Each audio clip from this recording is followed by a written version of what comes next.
Good afternoon, people.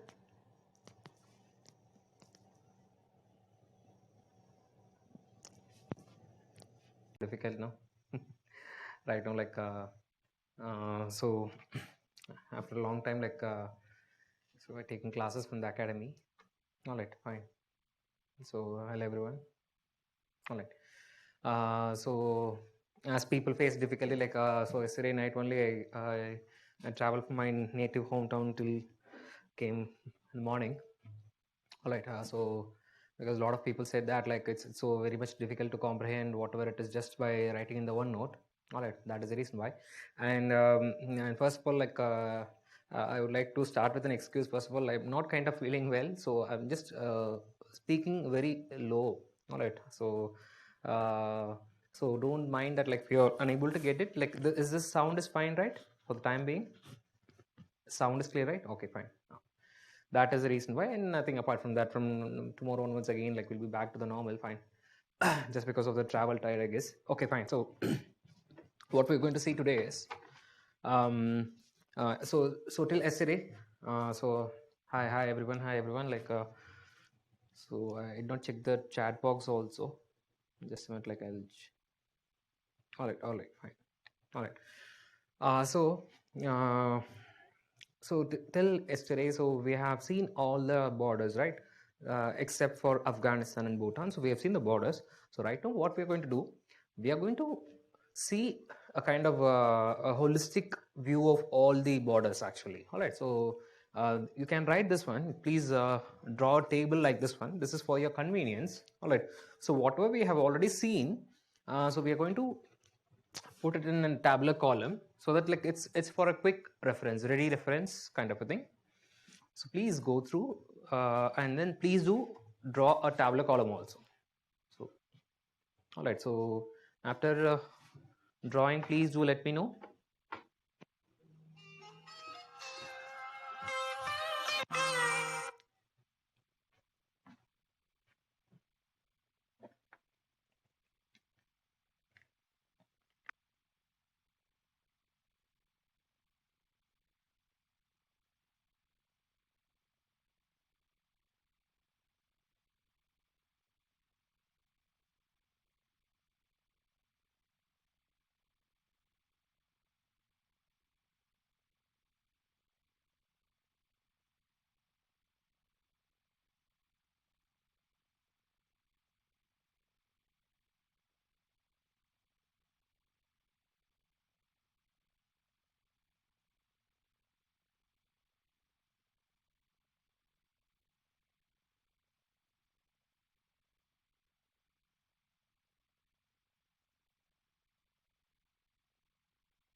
All right.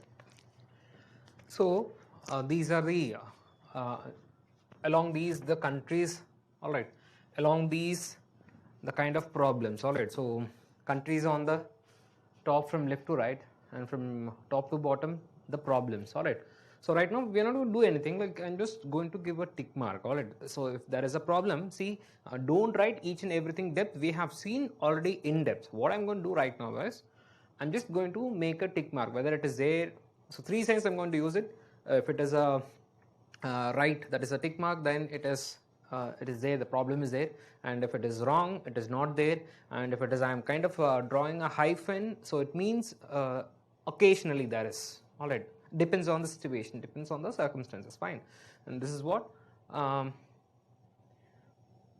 okay, institute videos lagging, I can't do anything. Guys, people. So, Sundar, find out, like, people saying that one person staying.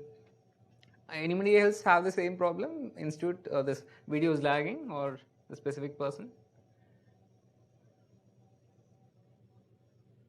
Okay, people saying lagging. What could be the reason? Please find out.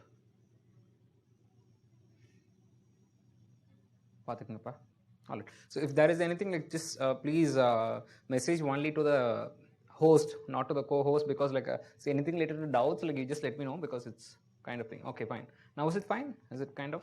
Can I go ahead?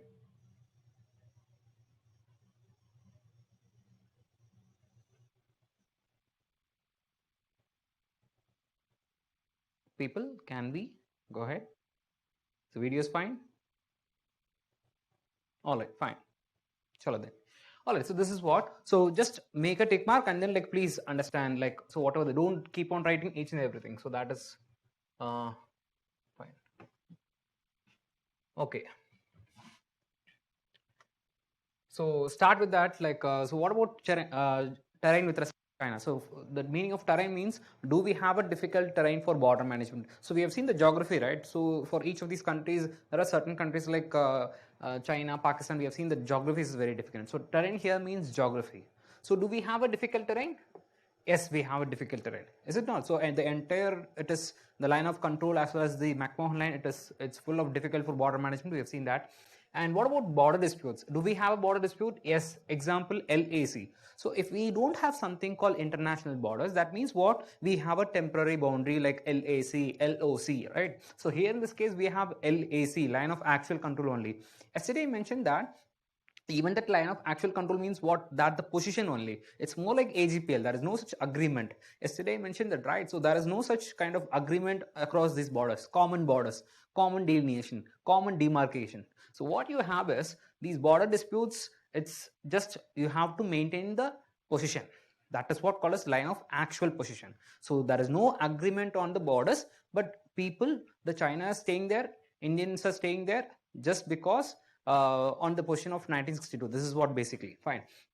And do we have a porous borders with respect to China? Strictly speaking, it is a no actually. Why it is not a kind of porous border means compared to the cases of India, Bangladesh, compared to the case of India, Nepal, or India, Nepal is in fact open border, right? But this is not a porous border. That is a movement of people. Porous borders mean movement of people as well as movement of goods. All right. So here there is no such illegitimate movement. All right. So I said hardly across the passes there is, but mostly it is not. Fine. Next, about safe haven. Is China as a safe haven for the terrorists or insurgents? I guess that is the last thing a terrorist would do, entering into China. Is it not? See, the moment they go there, like whether they'll survive or they'll be alive, it's very difficult to know that, right? You know what is the condition of people? Now imagine what is the condition of terrorists if they go there. All right. So China is not a kind of safe haven for the Indian insurgent groups, be it Lashkar-e-Toiba, Northeast. Okay, they go to Myanmar, they go to Bangladesh, they go to Pakistan, but never ever to China. Fine. This is what. And what about economy? So what about economy we have? So economy. So here these two things we have to read together, guys. So do that specific country has a bad economy, and because of this bad economy, are the people moving from say China to India illegally? So what is basically this means? So I have put it as in one single word. It is illegal migrant, but I have done it separately so as to know the economic condition also, as a result of which people are the people migrating towards India. In the case of China, is you see the economy is also very good. So cross means economy is very good. So here it is actually whether the economy is very bad. So since the economy is good, like I am putting this symbol, and as a result of which people are migrating, no. So there is no problem of illegal migration in China. That's the point. I guess you understand. All right, fine. And the next one. Okay, doubts again, like so, but China fund terrorist groups. Like you just let me know. Like, see, with respect to Maoists, they used to do that. Like, see, but I not say that it's a safe haven, right? So assisting, you see, for giving funding is different. So safe haven means what? You have to understand the differences. I said safe haven, it need not be with the support of the state. I said no. Bangladesh Ulfa uses that as a safe haven. Northeast Myanmar used as a safe haven. That doesn't mean that the Myanmar's government support them. That doesn't mean the Bangladesh government support them. If that is the case, that will be state sponsored. So even though there are instances wherein, say, CPI Maoist, which is a banned organization in India, they get the support, technical support, financial support from Chinese Maoist party, but still that does not fit under a safe haven. I hope you got it right now. Fine. That's what. I said like economy part. Okay, fine. First of all, let me finish it off, because again, if I start answering the questions again, it will take more time. So I'll complete it, and then like whatever the questions you have, doubts you have, just I'll answer it. All right, fine. Next is with respect to smuggling. So whether smuggling happens, arms trafficking, drugs trafficking, human trafficking, cattle smuggling happens there, means it's also a no. All right. So I said like from China, it is not coming across China's borders. I'm saying that. It might come through Myanmar, it might come through Pakistan, but it is not across the Indo-Chinese border. That is what I mean. All right. And what about the ethnic issues? Even though ethnic issues are there, like, so yesterday I mentioned about this Uyghur community, right? The Uyghur minorities of Xinjiang provinces, but still that does not have an impact in India. You see how many people in India protested against that? Or do you see any organization protesting against China for its atrocity on the Uyghurs? You see people like, they speak about Rohingyas, people speak about Syrian refugees, even like once there was a hashtag that save Syria and all. So that is there, but are the people kind of concerned about that? Like, means like one of the reasons we are not so concerned, because like China is not letting the outside world to know what is happening there. That is the reason why. And so even though there is that civil war issue that is related to that, but we don't have direct ethnic connections, I mean. So in Indo-Pakistan we can say the Khalistan connection. In Myanmar we can say this one, the Naga connection. In Sri Lanka we can say about Sri Lankan Tamils, but here we can't say such ethnic connection. Understand now? Understand clearly, I am speaking about the ethnic connections. Alright. Next is about the political instability. Here it is also no. Here it is also no. Why? Because China is the most stable. The political communism, it is the most stable of all those things, even much more stable than democracy, much more stable than even a dictatorship also. At least in dictatorship you can overthrow by a kind of revolution. So that has happened in the case of Maldives, that has happened in the case of Myanmar. Again, Myanmar is back to coup, but still that can happen. But in the case of, you see, in the political communism, okay, fine, like people, like there is a problem with the network, like I'll resume once the team says, just wait for some time.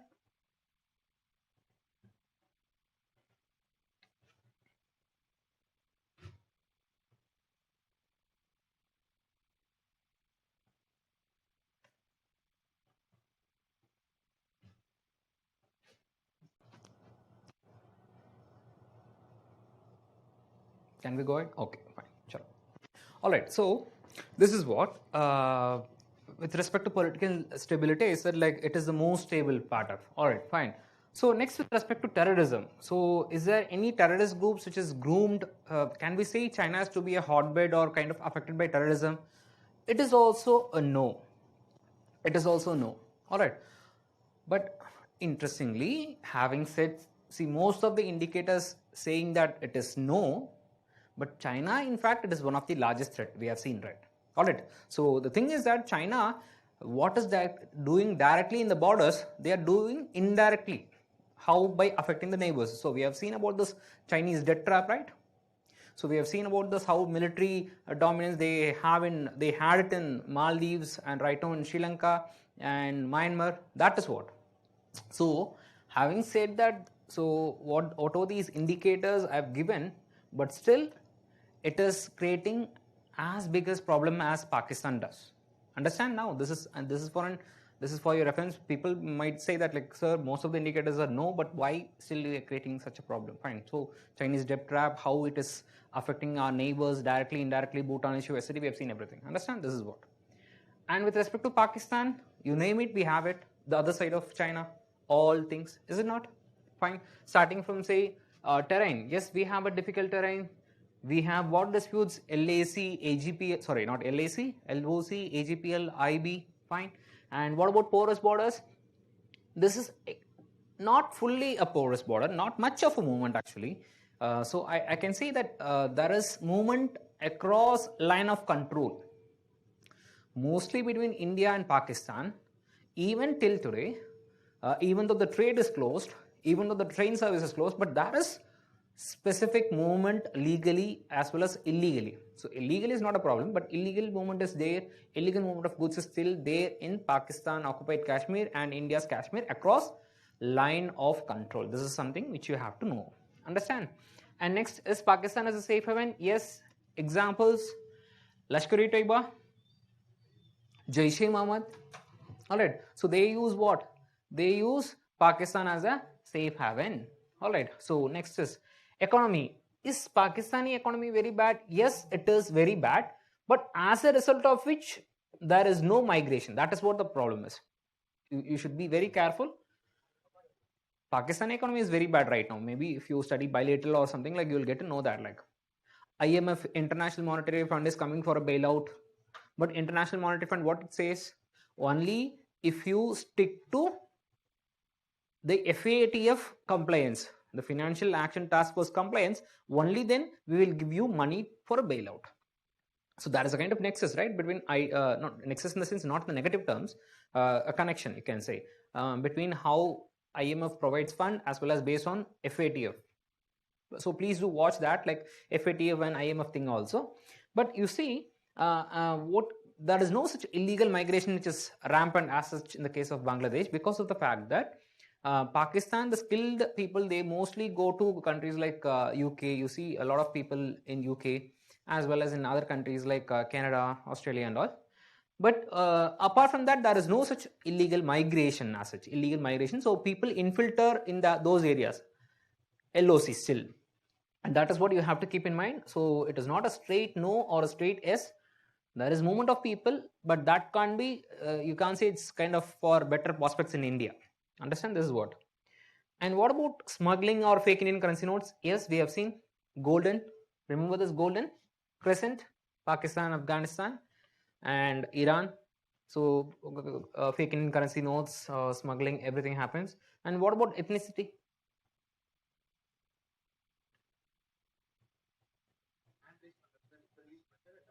No, just whatever it is, like, we'll see at the end of the classes, because if I start doing, okay, fine, that is what. And what about ethnic issues? Yes, ethnic connections are there. Ethnic connections are there with respect to this one, like Khalistan. So Khalistan is ethnic connection, as well as like civil war, example Baluchis. Civil war, example Baluchis. Understand? And with respect to political instability, yes, deep state. Understand? Deep state concept. So how military, Pakistani army as well as inter-services intelligence, they control Pakistani government. And terrorism, yes, cross-border terrorism, state-sponsored terrorism, yes, Pakistanis, they are supporting, they are creating troubles with respect to India. That is also one of the things. Fine. So this is all. See, it's more of an analysis. See, always keep in mind, it may be yes or no, depends on how you justify it. It's not a kind of you can say a clear yes or no. You have to justify that based on the kind of facts you have and based on it. Like, I can give and justify because a lot of questions have been posed like this. So always don't go for a complete yes or no. So think. All right. And next is about Bangladesh. Bangladesh, difficult terrain, rivers. We have seen 424 kilometers. It's the physical barrier is not possible. All right. Border disputes, not. Porous borders, yes, it is a porous border. Lot of illegal movement of goods and people. Is it a safe haven? Yes. Example Ulfa. Economy is very bad. See, this is kind of disputed right now, because you see, as such IMF projection, they said Bangladeshi economy is going to surpass if as present progress is there. So Indians, the per capita GDP of Indians as well as Bangladeshi people will be equal by 2022. So we have to wait and watch. But whatever happened in the past, because of the bad economy, people have migrated illegally in large numbers. This is very fact true. So that might be reverse trend also. There might be reverse trend also. People might move from Bangladesh towards India again. Sorry, India to Bangladesh again. Smuggling, yes, we have seen the most significant cattle smuggling. How I said it's $1 billion industry there. All right, that is it. And about ethnic connections, so we have ethnic connections, but that is not a kind of issue. I said, so ethnic issues like Bengali people are there, but that is not going to create a trouble. That is not going to create a trouble. That is what I mean. Ethnic connections are there, but that is not going to create a trouble. Understand now again? Don't say we have a Bengali connection, but because of this Bengali connection, we don't have any issues like, all right, maybe. So you can have a spillover effect, but not apart from that. Like civil war is not there. So even though religious persecution is there, even though minority persecution is there, not a kind of a civil war kind of thing as it happened in Sri Lanka, as it happening in Afghanistan. All right, understand, fine, that is what. And political instability, as of now, it is not there. Presently, there is a regime. It's pro-India, I said. It's not there. That is not a problem. And terrorism, this is also to an extent, you can say yes or no. You see, after a lot of instances related to the recruitment by IS, all right. So you see, IS has attacked till Sri Lanka. So they are kind of eyeing in Bangladesh also. There are so many instances where IS tried to do some mischievous activities there. So, but we have to still wait and watch. You can't say a complete no or yes. That's what. And next about Myanmar. You see, Myanmar, it is a difficult terrain for border management, but we don't have border disputes. By 1967, everything is done. And porous borders, do we have a porous borders? Yes, we have a porous borders. Movement of people also, but more the movement of people of movement of organizations as well as movement of goods. All right, is it a safe haven? Yes. Example, NSC and K faction. All right, economy is, yes, even this economy is very bad. Even the economy is very bad, but the same thing, more like Pakistan, as a result of which there is not a great illegal migration. I see the reason. The reason being, you see, Myanmar, those border states, Arunachal Pradesh, Nagaland, Manipur, Mizoram, all tribal societies. So again, in Myanmar, who are these? The same tribal societies. A tribal society won't move from a same tribal society towards here. But you see, refugee movement is there. Refugee movement is very different. People, they don't move voluntarily. Maybe we have to wait and watch till what happens. Maybe because people don't like military things. Again, they might come illegally. We have to wait and watch. Understand? That's what. And smuggling, yes, golden triangle. Remember this golden triangle? Golden triangle, Myanmar, Thailand, Cambodia, etc. And ethnic issues, yes, it has ethnic issues. Example, the Nagas. So who are the Nagas, I said? See, the demand of Naga organizations, Greater Nagaland. Greater Nagaland is comprised of what? Greater Nagaland, Nagaland, north of Nagaland, that is Arunachal Pradesh, west of Nagaland, that is Assam, south of Nagaland, Manipur, as well as some parts of Myanmar also. Some parts of Myanmar also. So that is what I'm saying, that so this ethnicity where a lot of tribal groups who are present in northeast, they are present there in the Myanmar also. And civil war, you can mention about Rohingyas. Yes, civil war related to Rohingyas, that is creating a trouble within India. Is it not? That is a spillover because of Rohingyas. And political instability, again a big S. Military junta, remember military junta, 50 years.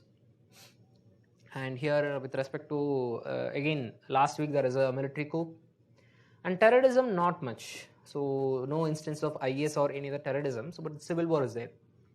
And Nepal, we can't say we have a difficult terrain, except for the western and the eastern part, we can't say we have a difficult terrain. And border disputes, we don't have it. I said even Kalapani is issued, Kalapani is raised by Nepal through maps. I said that is insignificant. I hope you remember that. So even though I put no means what, that is not a great problem like Kashmir. That is not a great problem like Indochina. That's a very minimal issue. I am saying that. Fine. So please do understand that. Is it a porous border? It is an open border. So we have opened up the borders, and that is the reason why we had these problems. Safe haven. Remember the Khalistani, the Kashmiri, as well as the Northeast separatist. They have it. And so since it is an open border, we are not concerned about economy and migration. We are not concerned because we have let the people to come in, right? And we are also going there. So that is the reason why I'm leaving this as blank.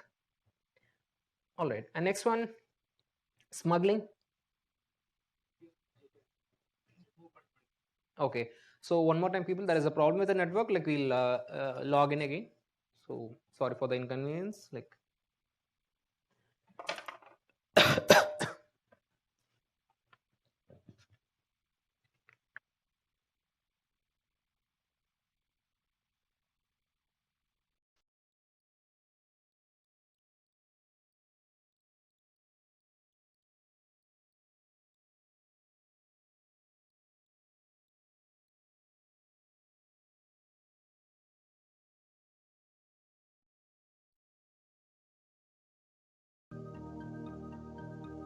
You are in the Zoom meeting now.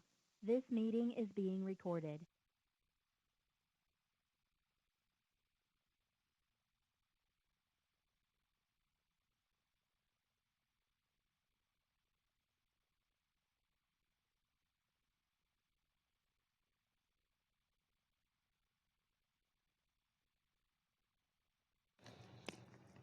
okay, people, resume again. Fine. And what about ethnic civil war? Is it like this Madhesi issue is the ethnic connection we had, but that is not a problem. That is not a problem with respect to the security aspect. There is not much of a problem with respect to security. And the biggest problem is political instability, the transition from monarchy to a democracy. I said like that is the biggest problem. The political instability and terrorism, not much. So no instance of terrorist instances in Nepal. This is what. Understand? Fine. Next is about Afghanistan. So even though we haven't seen Afghanistan, first of all, there is no problem in terrain. Why? Because the 108-kilometer boundary we shared with Afghanistan, right now it is occupied by Pakistan. Right now that is under the control of Pakistan occupied Kashmir. Alright, and one more thing, like I would like to say that, so one of the common mistakes people used to do that is, people used to say Durand line. Have you heard this word Durand line? So I'll write somewhere here. Have you heard this Durand line? So Durand line, it is the line between Pakistan and Afghanistan, not between India and Afghanistan. So Pakistan and Afghanistan.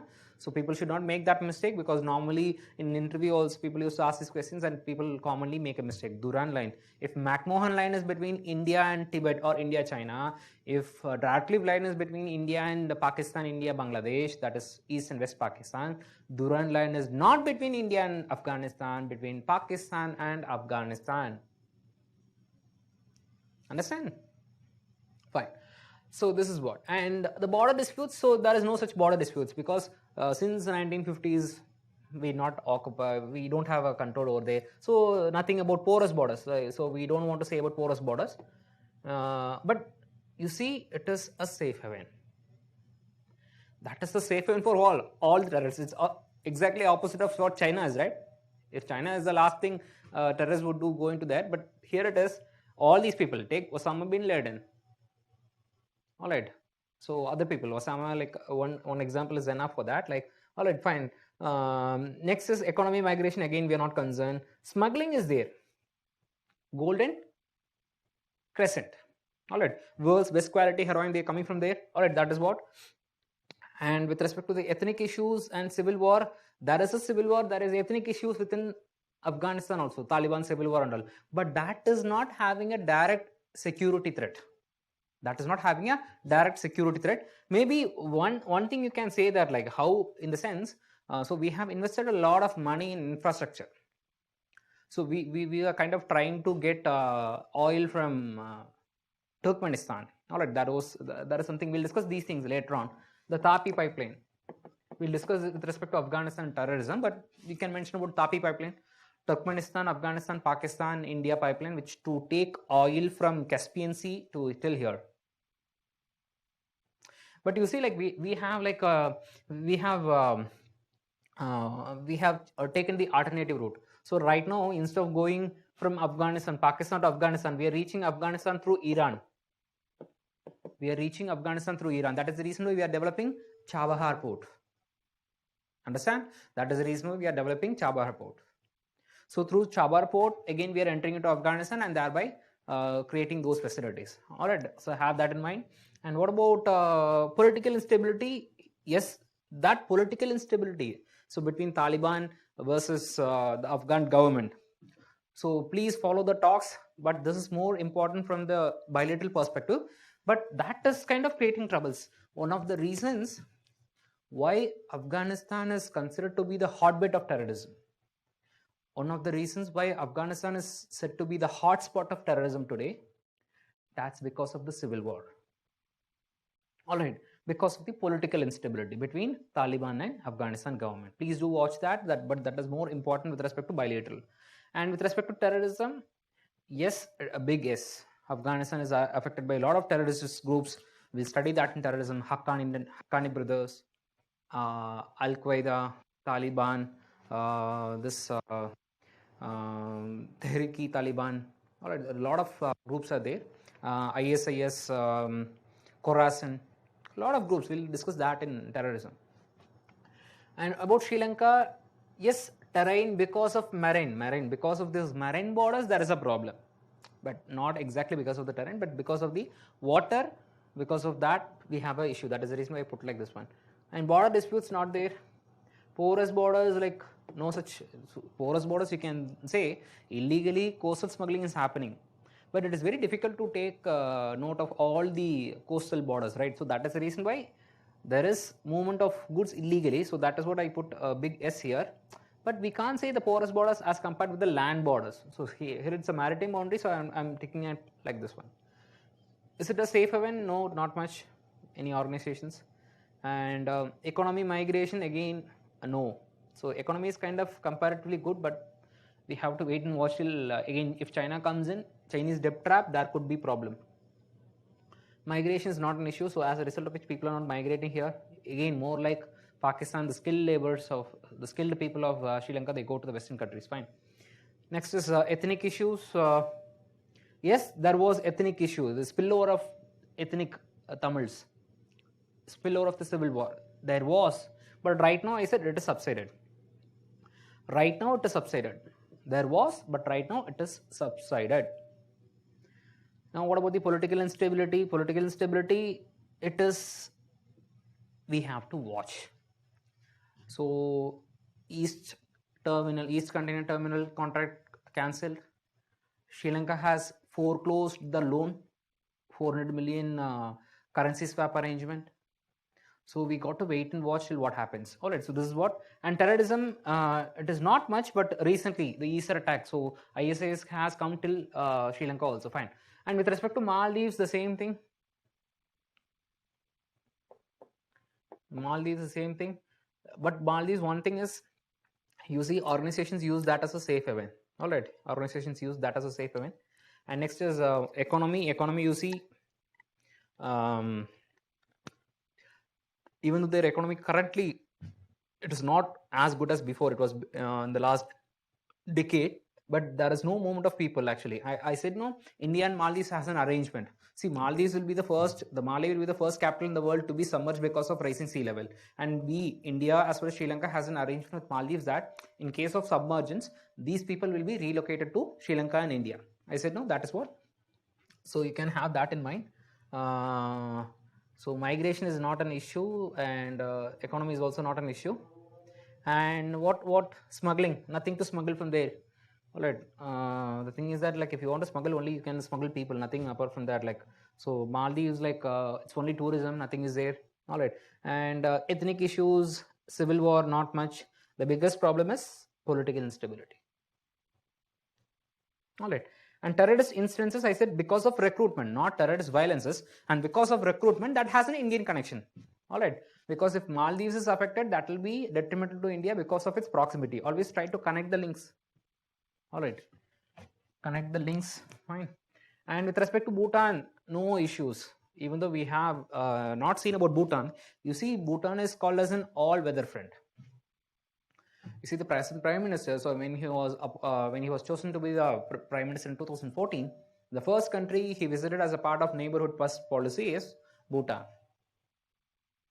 I said, even while you get into services, if you have if you go into services and you get training in LBSN Academy, the Royal Bhutan people like services, they will be given training along with you. So we have a lot of such administrative connections also. We are doing a lot of help also. So as such, even though that is a tough terrain, but that is no border disputes. Here it is also not there. But only thing you can say, it is also kind of open border. It is also kind of open border, and Bhutan was once used.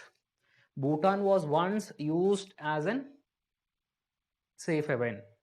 All right, the Ulfa people, they used Bhutan as a safe haven, but we had several operations, Operation Rhino, and so many several operations by which we have removed Ulfa people from Bhutan. All right, so right now it is not there. It was there, but right now it is not there. And rest apart, it's not an issue. No such these things. It's kind of empty for all those things. Nothing is there. All right, maybe we have to wait and watch if there is any problem because of things. Okay, fine. So now doubts you can ask it, people. Is it terrain of Bhutan? Is it terrain of Bhutan? Yes, it is kind of hilly terrain only. That is hilly terrain only, but that is not creating a lot of problems actually. I said because it is an open border, right? That is the reason why I said terrain is very difficult. Terrain is very difficult, but that is not creating a lot of problems. That is what. But there is so much migrated Afghanistan, Delhi. So that is before. See that one, like what I spoke about migration. I guess I said to you in this class. Did I say that? You see, during the last amendment, the Citizenship Amendment Act, we have seen the definition of illegal migrant, right? So the definition of illegal migrant includes all those people who legally entered, as well as those people who illegally entered, and secondly those people who are legally entered but staying over the permitted period of time. But now, last year what happened? The government of India, they made an exception. So for the people of Pakistan, Bangladesh and Afghanistan, not just everyone, the minorities of Pakistan, the minorities of Afghanistan, as well as the minorities of Bangladesh, they will be fast tracked. They will be given citizenship, like if at all, if the majority of Pakistan, say Muslims, if they are getting, if they want to get Indian citizenship for say after 12 years, they can get it by 6 years. And these people won't be considered to be an illegal migrant. That is what. So they change the very connotation of illegal migrant. So normally if people are moving, say from Afghanistan to India because of the fear of persecution, that person should be a refugee actually. Is it not? That person should be a refugee. But unfortunately, you see, the government changed that meaning itself. All right, and that is one of the contention. You see, like but right now the discussion is going on between it is Hindus versus Muslims actually, or you see majority versus minority kind of thing. The discussions you see all those things, but it is in fact, technically speaking, legally speaking, why would they include a religious persecution in the case of migrant? That is what the question. That is what's supposed to be the debate, but unfortunately, you see, things went out of hand. It is right on it's discussed about Hindus versus Muslims. It's going nowhere. All right, and people don't know that like what exactly is the issue. Like that's what in India. It's so easy to create a thing. And with respect to Afghanistan, yes, there are a lot of people, but that does not consider to be an illegal migrant. Why? Because you see, we don't have a direct people, right? Do you think people coming from Afghanistan for want of jobs? And if so, you see, government kind of differentiates that, right? On the basis of religion. So how can you term that to be an illegal migrant issue? Understand? So that depends. Like, so if you start doing that, that will be taking too much of time. Okay. So one more question, sir. India is providing a lot of scholarships and medical visas to Afghanistan. Is it a problem for India? I don't know. Maybe you see. Again, like coming to that, like Carl, you see, Afghanistan is a majority Islam country. Pakistan is also a majority Islam. Both are Islamic Republic only. Maldives is a Islamic Republic only. Bangladesh is also Islamic Republic only. But the thing is that we have good relation with these three countries. Your relationship depends on the regime in the case of Bangladesh. Your relationship depends on the regime in the case of Maldives. That is what. So beyond religion, that is common thing. But with respect to Afghanistan, whatever the regime is, be it Taliban, be it non-Taliban, All we wanted is we had a good relation, historic relation. We have invested a lot of money because of that only. The reason why I say this, people don't have much issues. The moment I ask you about who is the enemy country, why don't you say that Afghanistan? Why you speak about Pakistan? Understand? This is what differs actually. So all these equations depends on the political situation. Understand? So that depends. So right now there is no problem because of Afghan people settling in, but we have to wait and watch till. Maybe you have mentioned it. Let us wait and watch. Whether India shares boundary with Afghanistan directly? No. No, I said ethnic issues has created problem only. In the case of Myanmar, yes, I said no. In the case of Myanmar, what is the ethnic connection? The ethnic connection I mentioned no. This Greater Nagaland. All right, ethnic connections we have. Ethnic issues means ethnic connections we have. Greater Nagaland, Naga people. All right, can we go to the next one then? Minority refugees migrate to India from Pakistan or Sri Lankan refugees?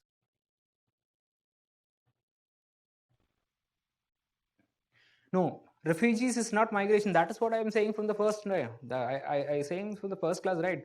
Refugees are different from migrants. All right. So anything else? Can we go ahead now? Go ahead with the next one. So we have the last part to be done.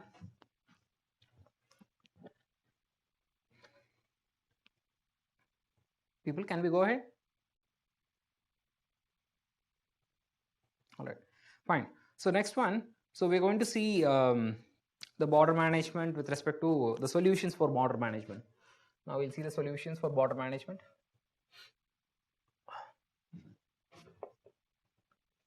Measures.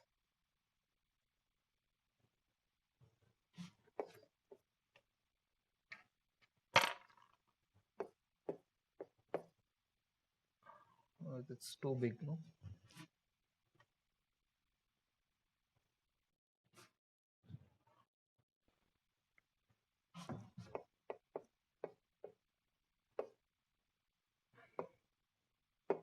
Border management measures. All right. So in the case of border management measures, so first of all, you should involve the people as such. First of all, see, always use this word, like whenever you are suggesting any measure, always use these words: holistic approach,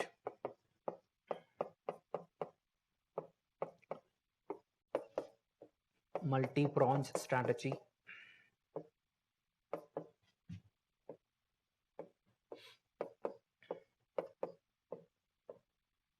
so always use these sort of words, especially in the in whatever you're giving solutions, not just for border management, anything for that matter. Fine. Now the measures, first of all, the outline, if you see, it involves three things. It involves people, it involves processes, and it involves technology.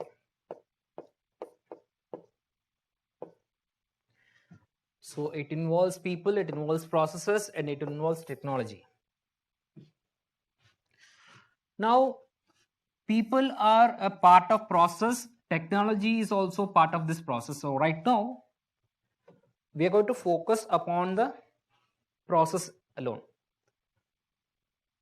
So managing the borders, you need the involvement of people. Managing the borders, you need the involvement of technology, inclusion of technology, or induction of technology. But there is a specific processes there, right? So that is what I'm saying, that right now we are going to focus on the processes. So how should we go ahead with border management?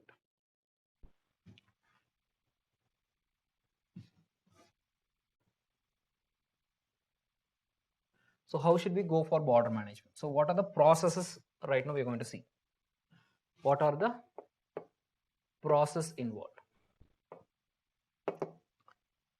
The approach should be, it involves,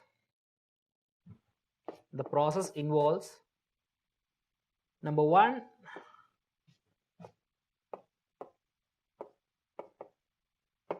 guarding. So we should guard the borders properly. And number 2, you should regulate the borders. You should able to regulate the borders. And number 3, you should ensure development of the borders. And number 4, you should establish, or you can say, constitution of bilateral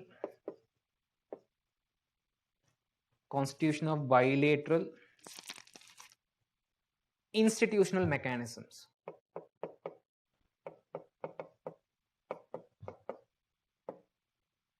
Constitution of bilateral institutional mechanisms. Guarding the borders, regulating the borders, development of borders, as well as forming of institutional mechanisms, constitution of institutional mechanisms. All right. Now, so we'll see one by one what exactly these things are. So first one is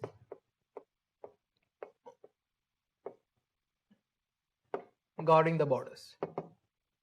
See, in India, we have a concept called one border, one force. So again, I'm taking a lot of overlapping topics over there. So I'm just taking a few parts which I supposed to take from security forces. So India has a concept called one border, one force concept. So what is the meaning of this one border, one force? Means for each of these countries, we have a dedicated force guarding them. We have a dedicated force guarding them. So we'll see, like with respect to China, with respect to Nepal, Bhutan, Myanmar, Bangladesh, and Pakistan. If you see these borders, they are guarded by different organizations. Take the case of China. Indo-China border mostly primarily by army plus ITBP. Primarily by army vessel and ITBP. What is ITBP? Indo-Tibetan Border Police. Indo-Tibetan Border Police. And with respect to Nepal and Bhutan, it is Shastra Seema Bal, SSB. Both the case, it is SSB. And the case of Myanmar, it is Assam Rifles.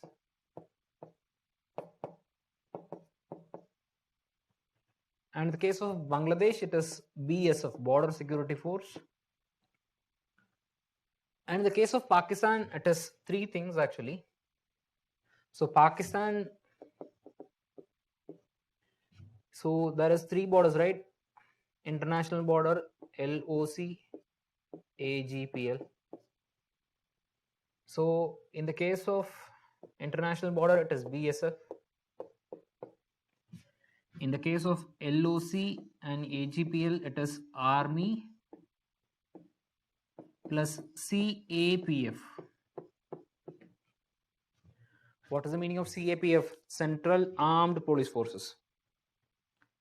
Central Armed Police Forces. CAPF stands for what?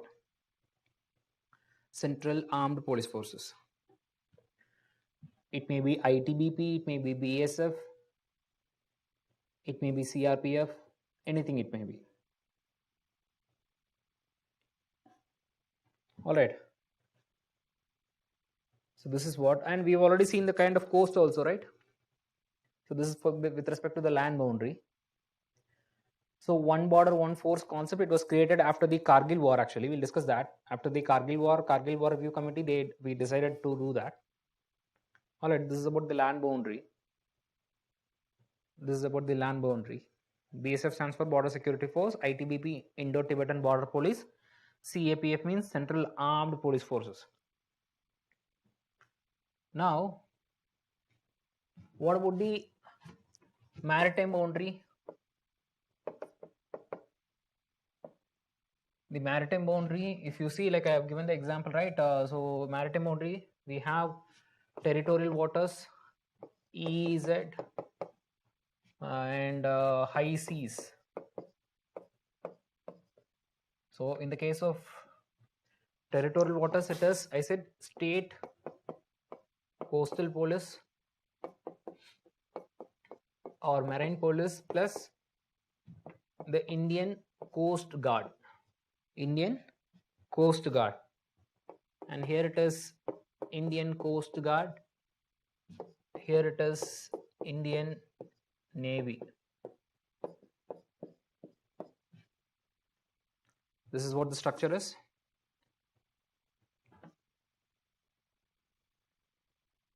All right. See, all these people are involved.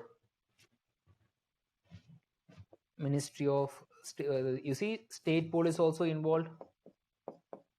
Central government Ministry of Home Affairs also involved.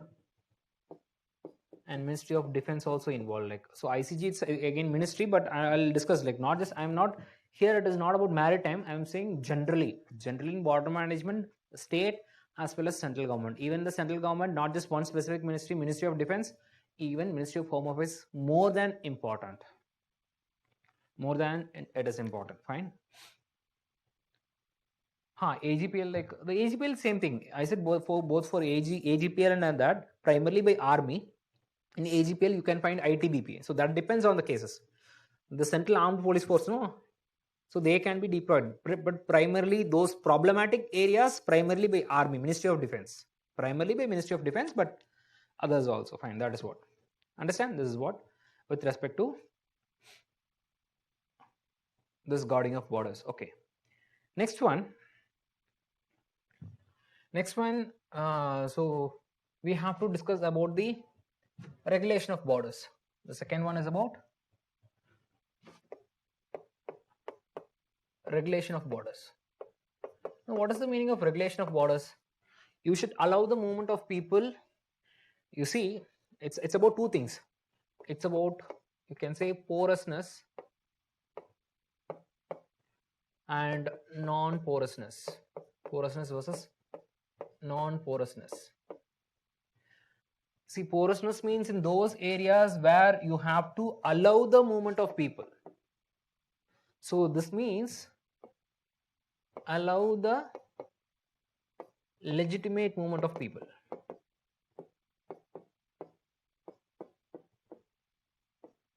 Allow the legitimate movement of people and goods.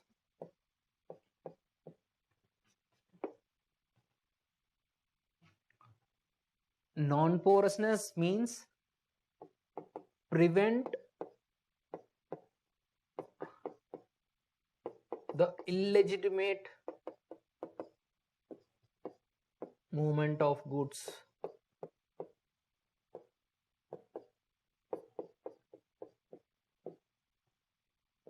across the borders. Basically what this is, across the borders only.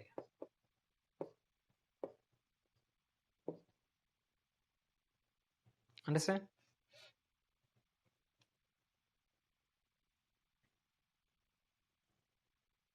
Fine. See, example, like we have seen that, right? So we have seen the example of this free movement regime. So we have a phenomena called free movement regime, right? So we have facilitated the movement. That is one example of porousness. All right. So this is what, like, so you should be able to regulate. It's not that you should block the borders. You should like prevent anything from entry. That is not the case. And it's not that you should allow everyone open borders kind of thing. It should be kind of regulated depending upon the issue. This is what. All right. So even now you have like the things like free movement regime, and you have this called ICPs. ICP stands for integrated check post. Integrated check post. So we have ICPs I mentioned in say Bangladesh, you have in Myanmar, we have in India, Pakistan, also in Atari Wagah border. Both India and Pakistan, they will jointly having, that is what's called as integrated check post. We still have like we have to allow formal movement of trade, right? So only across LOC it was closed, but rest apart we have it. So these are some of the examples of how you can do that. And also one of the suggestions they're making is called having a card which is called as MNIC, which is multi-purpose national identity card, especially for the people who are residing in the borders. This is a proposed, actually this is a proposal, because in India we don't have any document to prove, central document, I mean central government document to prove your citizenship. All right, maybe if you visit to some other country, you might carry passport that is applicable outside India, but which is pan India thing, there is nothing called a specific identity card. Okay, you belong to, you are an Indian citizen, whether you can find out, no, today we don't have it. NRC is applicable only in the case of Assam, finding out that is, but that is not nothing about like giving a identity cards. That is, this is also one of the proposals. This is also one of the proposals, like, but again, like I don't know how far it is going to work out, like we have to depend on when the government come up with the modalities and all. Fine, this is a kind of proposal given by a lot of organizations. Fine. And the third one, so we have seen the first one, we have seen the processes that is guarding the thing. The second one we have seen the regulation, and the third one we have to see is development. Third is what? Development of border areas.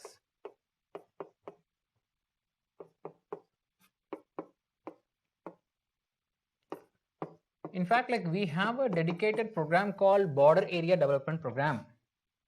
We have a dedicated program called Border Area Development Program.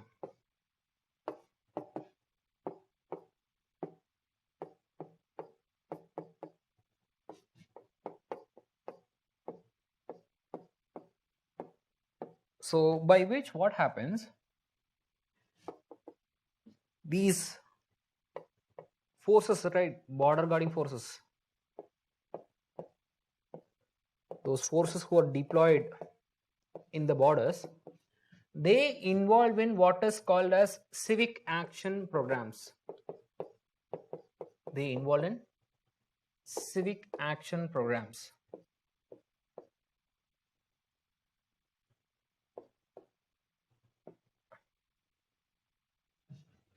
So what is the meaning of this civic action program means?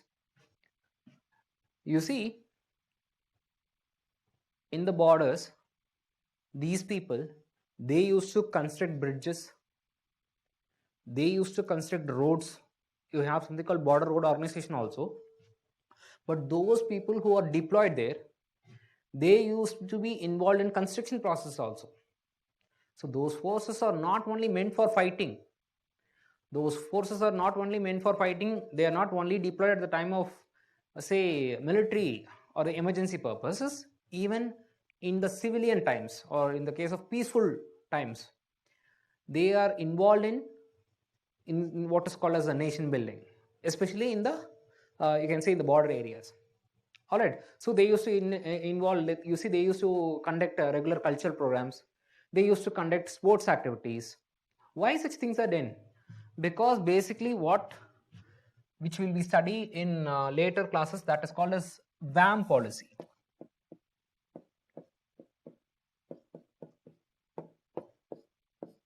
What is the meaning of WAM policy? Winning hearts and minds. Winning hearts and minds. So This is basically what? This is basically to bring down alienation. Okay, so you see, mostly in the people in the borders, they used to have this sense of alienation. We are not part of India, kind of thing. So you have to try to bring assimilate. So you have to integrate, assimilate, and that is what the kind of intention, objective behind these programs. We'll discuss this in detail also, but this is what. So development is, you see, the border forces, not just for guarding, even they participate, they play a vital role in the development of those borders also. You have to focus on that also. This border area development program, it's a very old program. Still we have it because we have to inculcate the national feeling in that among the people, to utilize the people, to prevent them from misguided by the militants. Understand? This is what. Number fourth is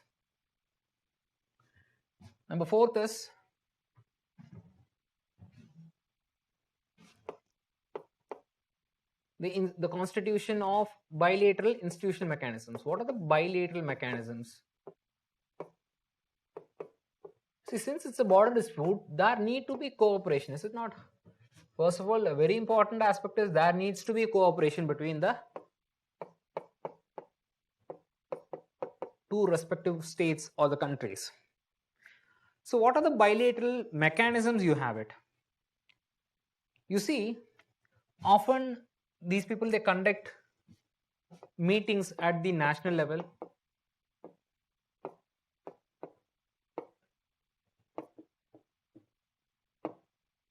All right. Sectoral level. Is it not? So you must have seen, say, take the case of India, China, or take the case of India, Pakistan. You see all these things, sectoral level meetings, border liaison meetings, and especially with respect to India, China, you must have heard this word. More often you see this confidence building measures.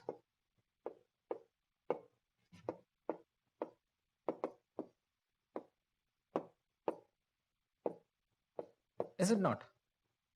So you need a lot of cooperation. So if there is a kind of problem, so rather than escalating it, so go and speak out what exactly is the issue. You see, most often with respect to Galwan Valley issue or Doklam standoff, at least in Galwan Valley, some say 10 to 20 people were killed actually from both the sides, India, so China also.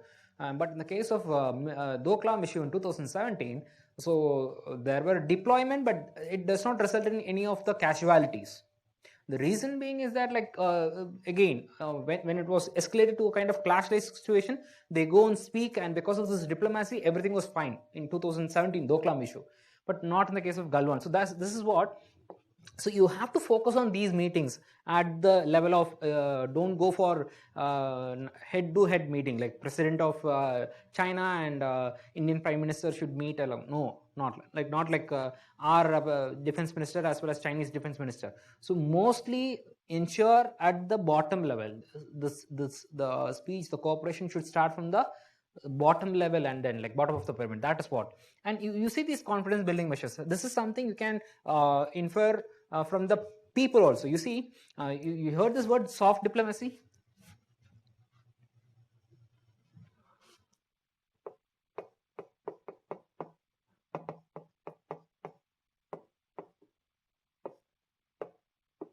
All right. Or usage of what is called as soft power. All right. So I guess you must have studied in that in the case of bilateral meanings. Like you see, like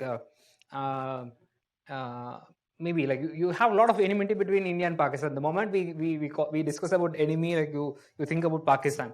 But you see, you listen to songs of Rahed Fateh Ali Khan. You listen to songs of Atif Aslam. You forget, oh, what such a great voice. Now you forget everything and you listen to him.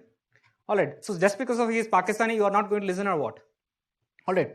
And that is what, like, even though there are, you see, a few celebrities, they questioned about India and all, but forget about those things. I said, like, what, you know, today there's a lot of discussion going on between Rihanna, supporters of Rihanna versus Sachin and all.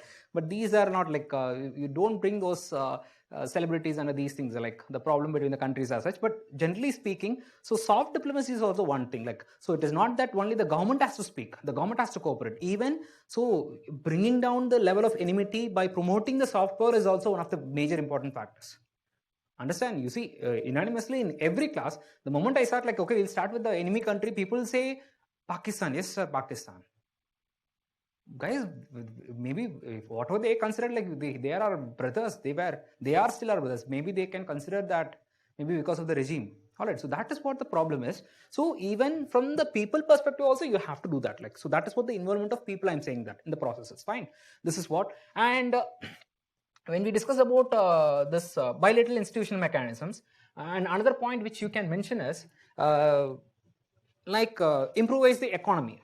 For instance, like economic cooperation is also one of the aspect. How can you say economic cooperation is also one of the aspect?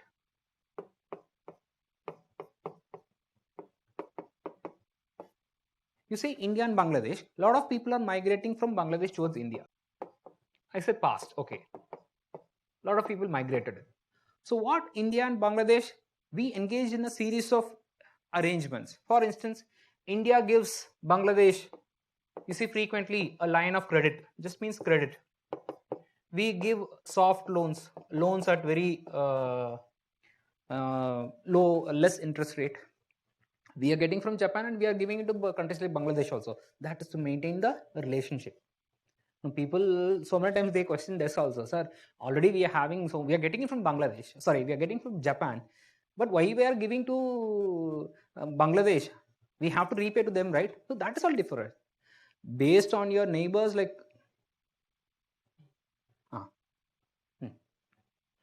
that is what, like, based on your things, based on your necessity, you have to develop, like, no, definitely, like, Japan is not going to help Nepal, but we have to help them. All right, because like we consider them to be our brothers, we have opened up. That is the reason. So based on this necessity depends on it. So this can prevent giving in a line of credit, giving in soft loans, like this might bring down illegal migration. So you are kind of indirectly supporting the Bangladeshi economy. So if Bangladeshi economy is kind of regained, now it can prevent the border issues, right? So this is what the link is. So you have to think about that also. All right. So this is what, with respect to this is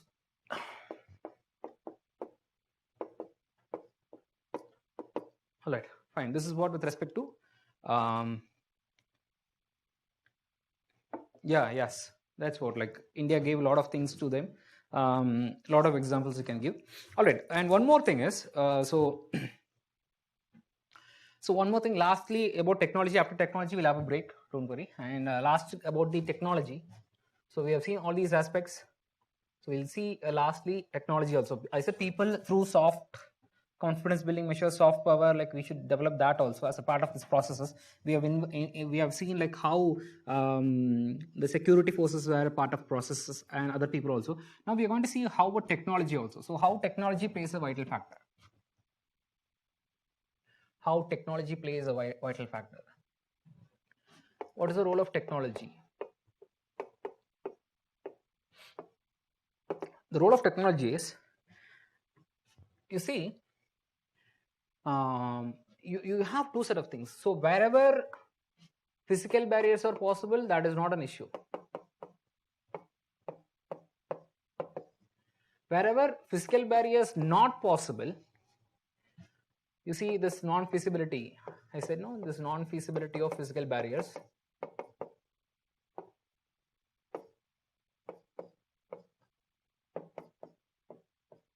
Especially in the case of China, sorry, Indo-Bangladesh. India-Bangladesh approximates some 400 kilometers boundary. Mostly in Assam. Mostly in Assam, you have some 263 kilometers, right? So you have that, and India, Pakistan also, especially across line of control. So wherever these physical barriers are not possible, and that is where they are speaking about a concept called smart fencing. Concept called smart fencing.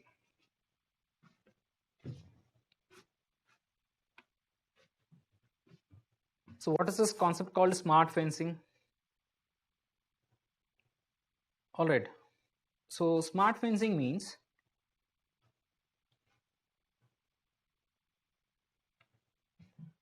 so the case of smart fencing, I'll give you examples. I said like we'll be discussing about CIBMS. What is CIBMS? Comprehensive Integrated Border Management System. Comprehensive Integrated Border Management System.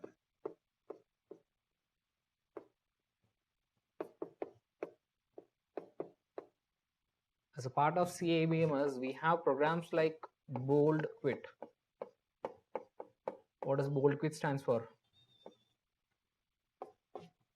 Border Electronically Dominated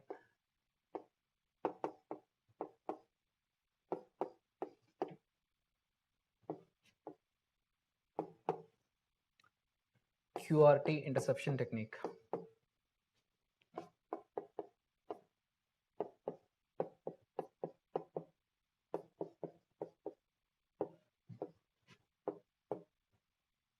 And this stands for Quick Response Team.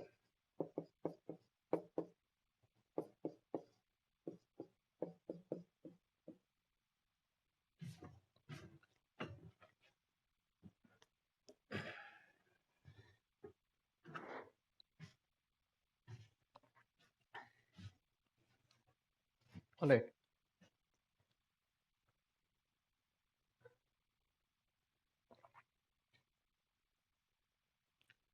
Fine.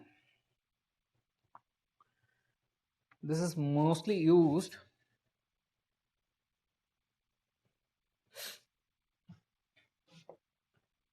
all right, so especially in the case of Indo-Bangladesh, you see Indo-Bangladesh that near to this place wherein like river Brahmaputra takes a U-turn. This is called as Dubri, right? Near to Dubri. Near to Dubri. It is there. All right.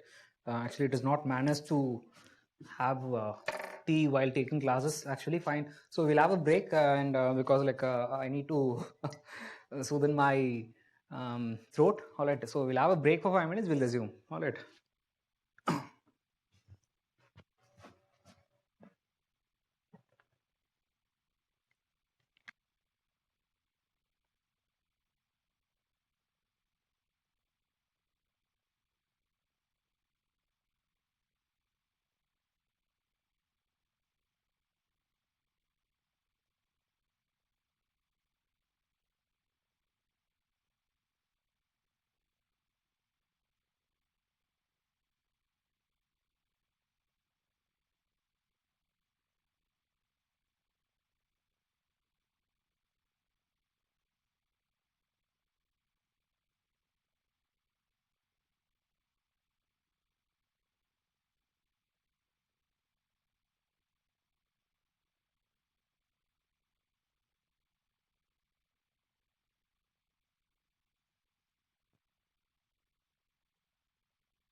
All right. So, welcome back.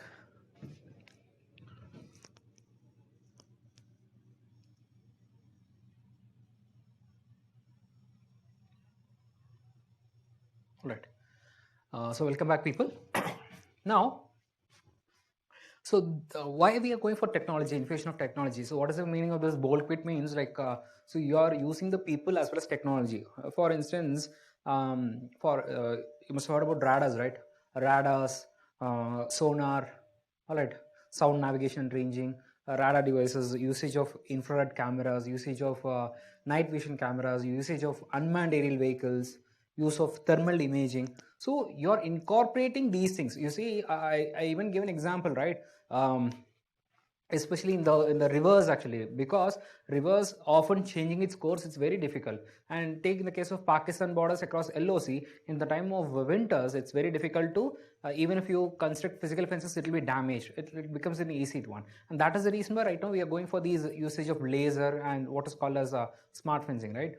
Now, even though smart fencing, it sounds to be so good, but there is a lot of kind of problems also. You have to study whenever there is a government is proposing anything like you have to be a good critique also. I said be a constructive criticism, not just like the one like you have to blindly criticize. A constructive criticism. For instance, okay, we speak about technology first of all, and you let me know the common problems. You see, like we are speaking about technology, usage of radars, sonars, thermal imaging, infrared cameras, unmanned aerial vehicles, a lot of things we have discussed. But logically think, what are the possible challenges in that? Can it be 100% successful? Or what could be the possible problems, challenges, you tell me?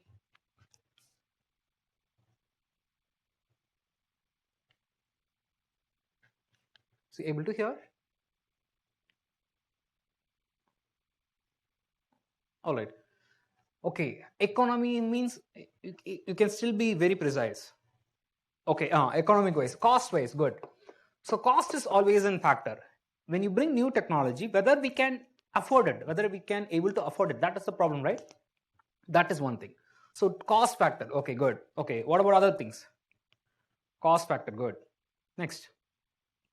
Okay, difficulty in installation, good. Okay, so difficulty in installation, what we can say? Okay, good, good. Okay, difficulty in installation, what we can say? You can see the kind of, we can say lack of expertise. Lack of expertise. All right, see, that's what, like, see, the idea you have is very true. The way you have to produce it in the papers is something like that. You said like, no, we don't have. Again, you see, lack of expertise include or lack of proper training. Lack of proper training. Okay, cost wise, okay, good. Okay, lack of indigenous technology, good. Lack of indigenous, like what if we have imported from, what is if we have imported from other countries? There is a possibility that they might again hack, they might give the same device to the nearby countries also. It might be available with other people also. There is that problem. All right. Okay, when you speak about cost, you can speak about maintenance also, good. Is it not? That's what operational maintenance cost. Yes, good. That's what. Okay, geographic constraints. Okay, good. Geographic constraints. Even though it is there, because of the rough weather, because of the bad terrain, different terrain, difficult terrain only, we are going for smart fencing. But even then, sometimes the geography might again create a problem. That's what good. So you can use the advantage as the disadvantage also. Fine. That is what. Manipulation of our technology, this, that is hacking, good. Hacking also. Okay, good. Accuracy also, good. So that we can say with respect to technology. Okay, what about accuracy? Good. This is what, this is how you see whatever I have given this one. So you have generated, most of the people have generated very relevant answers. Efficiency and reliability. All right, efficiency and reliability. When we speak about accuracy, then we have to speak about people speaking about reliability. These two things are relevant. Okay, then you can speak about what about the infrastructure. Good. People speak about infrastructure also. So do we have, so mostly it is sourced from power. Do we have enough power that is energy supply. Energy means like here it is electricity. All right, do we have that? All right. Okay. Human right activist. so what do you mean to say that human right activist? I didn't get you, Nilar Jyoti Pal. Like, so what exactly you mean? Like, human right activist means like what they do. So in that, like, they'll abstract that. They're the kind of abstract each and everything, because their only thing is like, even I am a human rights lawyer, so don't mistake every human right activist, please. But I'm not an activist. I've done human rights only. But what you're saying is very true. Like, so in India there is opposition for each and every kind of thing. Okay, fine, let it be. Fine. This is what the challenges. You see, these challenges are very common, that you can find it. You can fill these things in any of the problems, any of the challenges, not just in border management. Understand? This is what. So this way, try to be. Please develop this habit of a kind of constructive criticism. Find out, okay, there is some new program. So what are the possible challenges and how we can overcome that? Understand? That is the reason why I ask you to read Hindu also. Fine. So hope you understand that. And this is how you are supposed to be. It's very good. So had it in, I don't know how many of you people have Googled it, but still, like, so those people who have said it, like, it's very good. Like, had it been in the class, like, could have again, like, known the reality. But still good. This is how you should develop the skill of constructive criticism. Even though it is an advantage, there is a possible challenges also. Fine. That's good. Fine. So this is about border management. The only thing is left out is a few parts of coastal security. We don't want to go in depth into coastal security. Maybe like during the current affairs sessions, we have one common session based on the current affairs. I'll take that. All right. Because we have comprehensively covered border management, because this is the most important topic. So can we go ahead with the next one? Enough? Like, can we go ahead like with the previous year question papers for the time being right now? All right, so we'll discuss with the previous year question papers, and we'll start a new topic today. All right, and people do like that topic so much.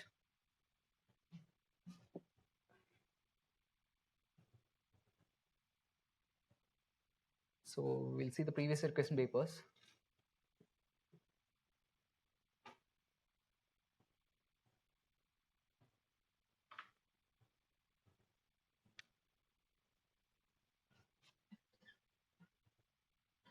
Okay, I haven't included the 2020 question. Okay. So shall we discuss this one? Something you start on Dhubri. Actually, Dhubri thing I was mentioning, I said it is in the Dhubri region. No, Dhubri region is where this CA bold quit is there. Bold quit is right now, it is operational in 60 kilometers. That too mostly across the Dhubri area. Dhubri area is where like Assam Bangladesh border is there. That is what I was mentioning it.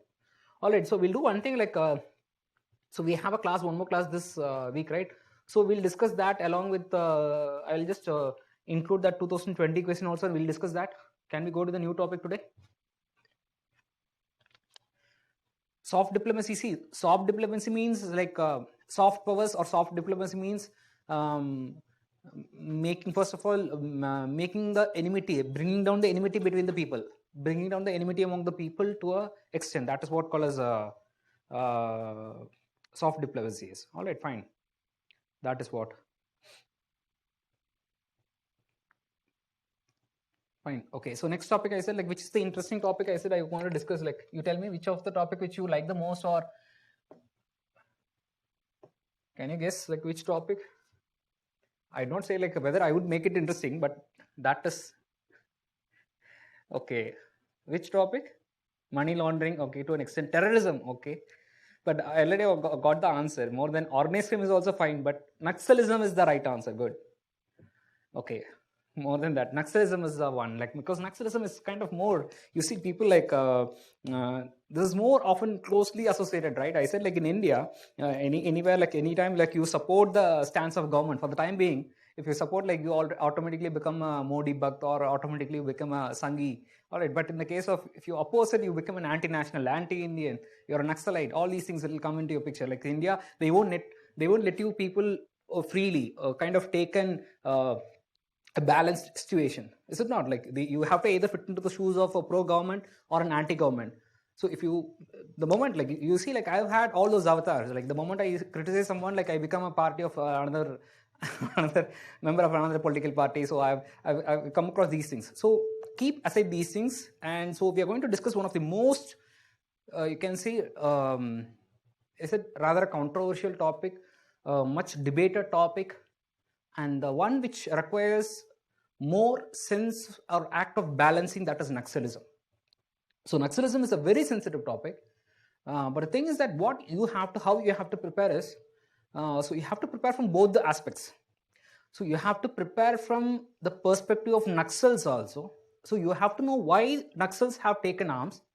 On the other hand, you have to know what the government perspective also. So why government is spending a lot of money, why a lot of security forces are killed, why again, like what is exactly the stance of government with respect to Naxalism is.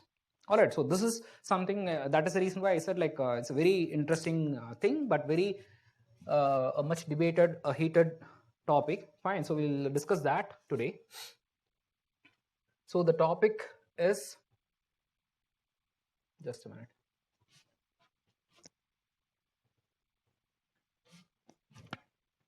So the topic is, the topic of the syllabus is linkages between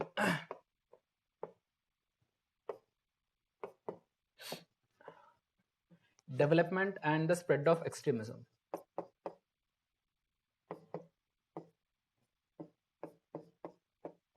Linkages between development and the spread of extremism.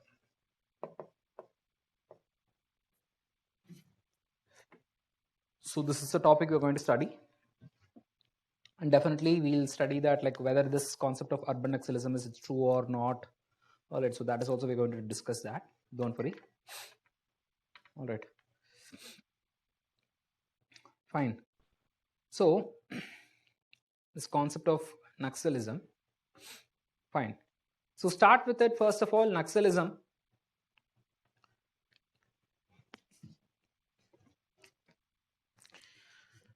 So Naxalism means, I said under this topic we are going to discuss two things. I hope you remember, like we are going to discuss about two things. One is Naxalism and another topic is Northeast insurgency. Both are equally important topics, but more than Northeast insurgency, Naxalism, because often the questions have been asked in interview also. So how would you tackle most of these situation based questions, especially you're from Central India or Maharashtra. All right. And now again Naxals are found in so many cases in say Kerala also. So they used to ask this question. So they used to give a situation, you are a DM in that region, so how would you kind of manage the situation, what would you do, all those things, situational type of questions have been asked. So that is what. So today most probably we'll have some 1.5 sessions on Naxalism and one session on Northeast insurgency. Most important again from prelims, mains as well as interview perspective, but most important mains actually. They used to ask a lot of questions. Prelims mostly based on geography they used to ask it. All right, fine. Now we'll see Naxalism. See, this concept of Naxalism is, it is also known as Maoism. It is also known as left-wing extremism in India. The three terms which is used, which is interchangeably used, which connotes the same meaning, Naxalism or Maoism in India or left-wing extremism, all three connote the same meaning.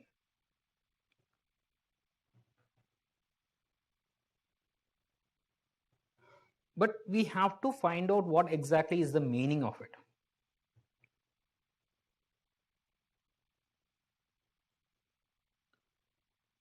Now we'll see one by one. First of all, we'll see about left-wing extremism. What is the meaning of left-wing extremism?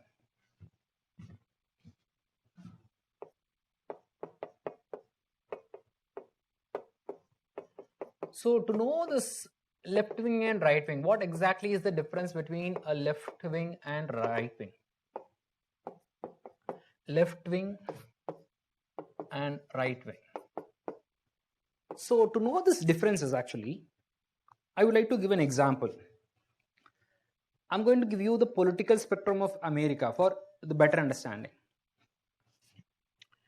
You see, in the case of left wing means, in the case of USA, I'll give the example. So you had last time Joe Biden versus Trump. You see, Biden belonged to which party? He's what, a Democrat, right? Here he is a Republican. So Republicans are considered to be right wing, whereas Democrats in USA, because you have a two-party system, right? They are called as left actually. You look at the policies of Trump, they had it. Son of the soil first. America first policy. Building wall across Mexico. Strict visa norms. Protectionism. That's what. So you see, like, right wing means they are conservatives. Right wing means conservatives. You see, take the case of UK, the same example. You have Conservative Party, Labour Party and other things. And India also, people say that like BJP is a right wing. Why? Because BJP, they are kind of conservative. And again, I don't want to wish to take the example of, again, Indian politics. Again, people ask, like, what about Congress? Congress is kind of middle between left and right. No, I don't want to. But I'm saying that generally speaking, the conservatives, you see, like, there are some few occasions BJP says that, like, no, India is a kind of Hindu society, like giving preference to Hindus kind of thing. All right. So that is what. So now, left and right need not be on religion alone. It need not be on religion alone. It depends on the organization. See, if you take the case of, say, in India, there are a few organizations like VHP, RSS, they call it as right wing. And the same way, you see in the case of Saudi Arabia and Middle East, you have a lot of, again, Islam organizations who are right wing. And similarly goes to Eastern and Western Europe, there is, again, Catholic organizations who are, again, kind of right wing. You see right wing terrorists in Christchurch. In Christchurch attack, if you remember Christchurch, remember this Christchurch attack? One person randomly, he went and shot. He went to, Christchurch is a place in New Zealand. So he went inside the mosque and randomly shoot all those people who are offering prayers. All the innocent people. All right, had he shot ISIS people would have been happy. But he shot all the people innocently praying inside a mosque. So he said, like, no, we are against those people who are coming outside, especially Muslims. Now that is the right wing. So he is kind of, that is based on race. We don't want those people coming to our country. So this is what right wing and left wing, maybe on the political stance, maybe on the religious, maybe on the ethnicity, anything. So basically what they want to be conservative. So political things I have given the example, they want to be conservative because first preference to Americans. And you can see that, like, even during the time of elections also, during the times you see the debate, like Trump and other people says that we don't want to intervene in Kashmir affairs. But you see, Biden was speaking about Kashmir. If we come to power, we'll do that, this and all. Even now today, you see what's happening. Kamala Harris, cousin Meena Harris, like, she's also tweeting about it. And this is what, like, so this is what basically in terms of politics and other things. So this is what the basic difference between left wing and right wing. But generally speaking, there is no problem between being a left or being a right. Where does the problem comes in? The problem comes in with an extreme left or an extreme right. Extreme left and an extreme right. So in order to win over their policy, in order to implement their objective and policy, if they make extreme steps, for instance, I can give you the classical things, because right now we can't go for these things, like the example of right now. Basically, I'll give you one more example, extreme left and extreme right. Extreme right, Nazis, Hitler. So they're kind of giving priority to their race, is it not? They consider Jews to be discriminatory, right?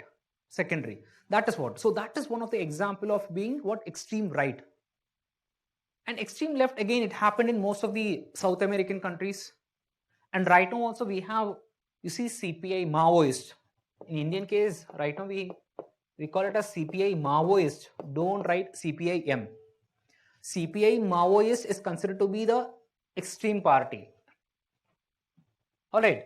So basically, keep that in mind. I'll give you more examples, but in the meantime, so I guess you understood what is left and right wing. So it is not the extreme wing. So I said like basically, the left wing are called as liberals, more liberals, and right wing is conservative. This is basically, I said no, the basic differences. But here we are going to speak about a class, a classless society. So you see, most of the left wing, it started with the phenomena to form a classless society. What is the meaning of classless society? Means they wanted to get rid of this class distinction. Class means like between the workers and entrepreneurs, the laborers, their bosses.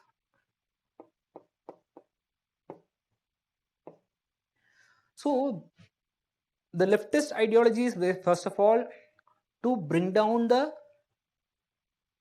differences existing among different classes.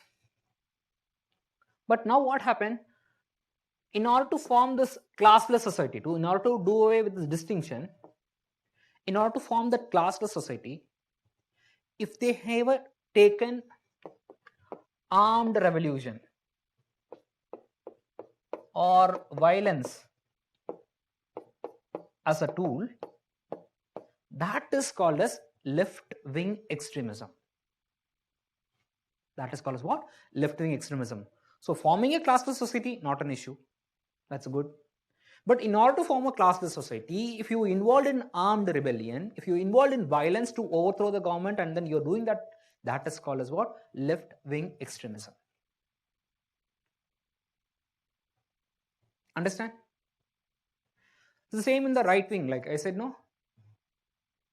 Hitler would have considered them to superior race. Let it be. But for which if you execute Jews, like then it is considered to be right extreme, fascism. Understand? This is what the basic differences are. All right. So again, questions. Whether left-wing or radicalist? No, it's not that left-wing or radicalist. Not every left-wing is radicalist. But in India, left oppose FDI privatization, which is a symbol of conservative character. I said no, politics is different. Forget about politics. You can like that's very true only. That's very true only. I guess you know about the Singur dispute, right? Not this here. What happened in West Bengal? West Bengal, who invited there to invest Tata? It is the left people who is against corporates, who are they against. See, that's Indian politics is always different, guys. You see people opposing initially. You see Congress, BJP. BJP opposed FDI. BJP opposed Aadhaar. Right now they are supporting. Congress is supporting. Left also. See, I said no, we should keep politics aside of our class. If you look at the politics, a politician is a politician, no matter left, right, middle, center, whatever it is. So that is a different issue. I said no. So, but generally speaking, like one thing. So for instance, you see in the case of left versus right, when people ask like whether every leftist is wrong, no, not really. In India, we have so many leftist parties, CPI, Maoists on one hand, whereas there are a lot of other communist parties. There are a lot of communist parties. Communist Party of India, Communist Party of Marxist-Leninists, Communist Party of, you have Forward Bloc. You have a lot of parties. You have more than 40 plus registered communist parties, left-wing parties in India. But why not these 40 plus parties? They are not banned, but CPI Maoist is a banned organization. CPI Maoist is a banned organization under the Unlawful Activities Prevention Act. Under the Unlawful Activities Prevention Act, CPI Maoist is a banned organization.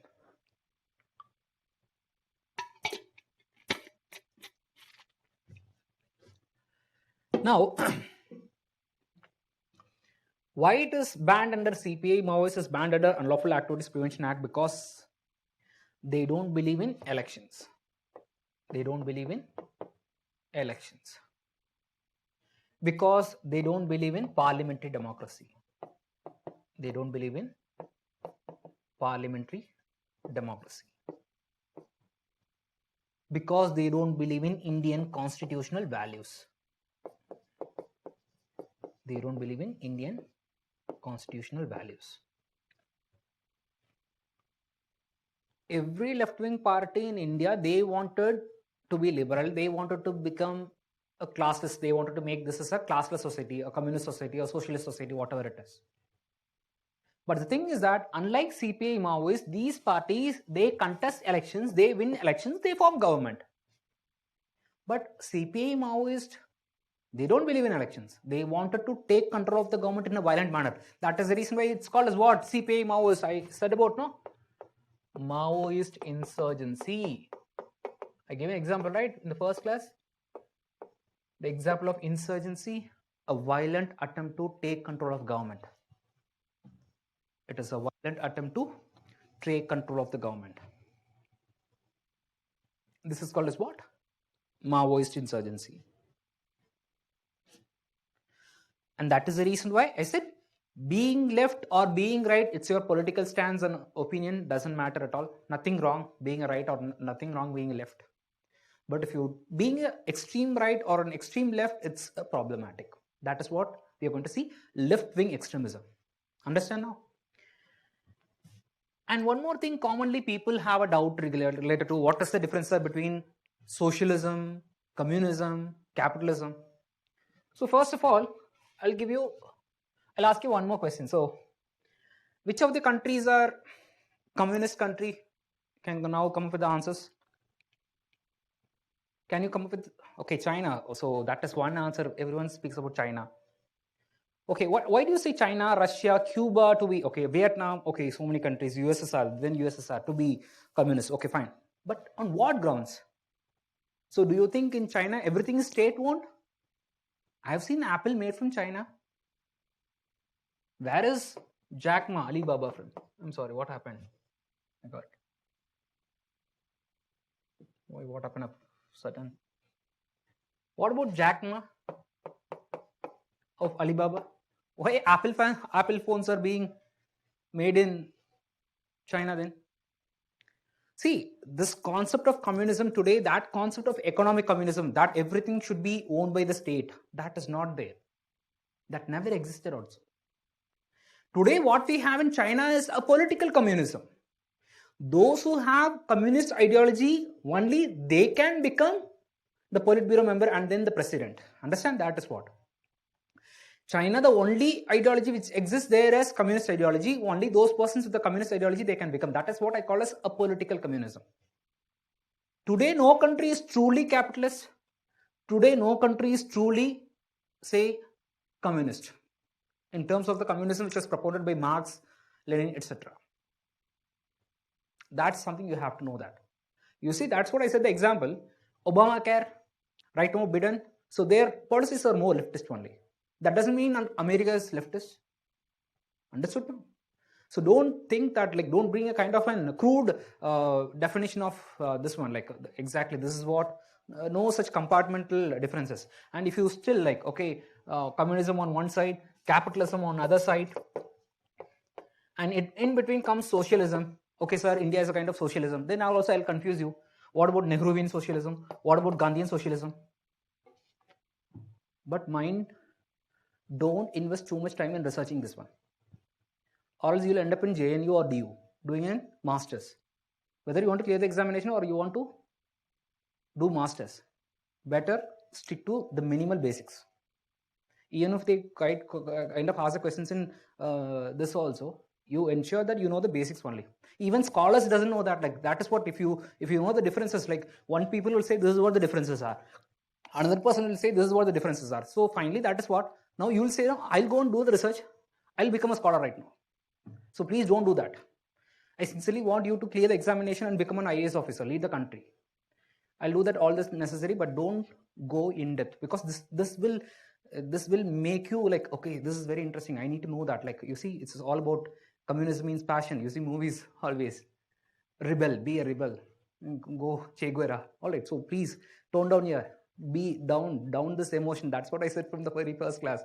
Be it this emotion of India, Tamil, the other things like these things, please bring it down. Fine. That is what, and this is what the differences are today. So whatever we speak about communism in China is political communism. Fine. Now, what is Maoism? Now we are coming to know what is Maoism. What is Maoism? See, Maoism is nothing but it's also a communism. It is also a communism.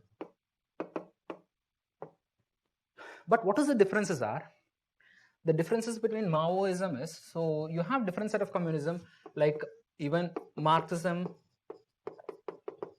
Leninism is there. So these are different forms of communism. But the only difference is, in India, the Naxals or the left-wing extremists in India, they have chosen the path of this Maoism.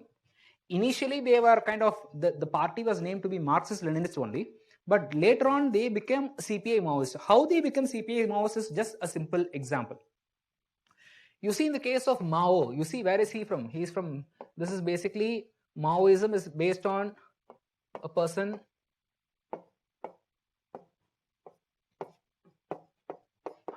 so pronounced as Ma Zedong. This is basically Ma Zedong. He is the Chinese leader, the rebel, like yesterday we studied, no? Revolution and Communist Revolution in China. He was the one who was leading that. Now in the case of Marxism and Leninism, who is these? These people. It is Karl Marx, one example. You see, mostly, you must have seen that Karl Marx from Germany, he has inspired revolutions in China, is it not? Whereas he is from China. But you see, like Germany, Russia, these are what? Industrialized society. Or industrial revolution happens. But this is what? Primarily an agrarian society.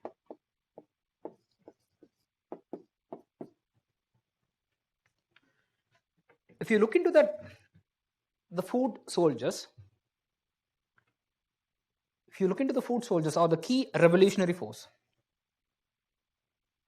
The key revolutionary force in the case of Maoists, who are these? These people are peasants.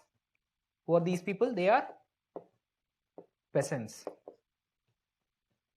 But whereas in this case, who are they? The industrial workers.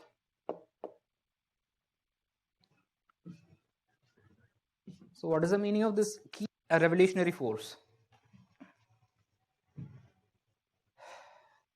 Key revolutionary force means Mao want to form a classless society. In order to form that classless society, he was fighting. So the fight is between whom and whom? Who are the class here referring to? It is land. The landlords, are you able to hear me? The landlords versus peasants. But in the case of Karl Marx, it is what? Industrial workers versus entrepreneurs. Understand? Both wanted to form a classless society. Both believed in armed rebellion. But I said, even though Maoism inspiration, Maoists started with the inspiration from Marx, but later on they got the support of Mao. In fact, they had, during the time of that 1960s, which we'll discuss about Naxalism, they've got the support of Ma Zedong directly. We'll see that. So this is what the basically differences between Maoism and Marxism, understood, with respect to left-wing extremism in India. I hope like you're not confused with that. Can we go to the next one? Fine. The next one is Naxalism. What is the meaning of Naxalism? What is the meaning of Naxalism?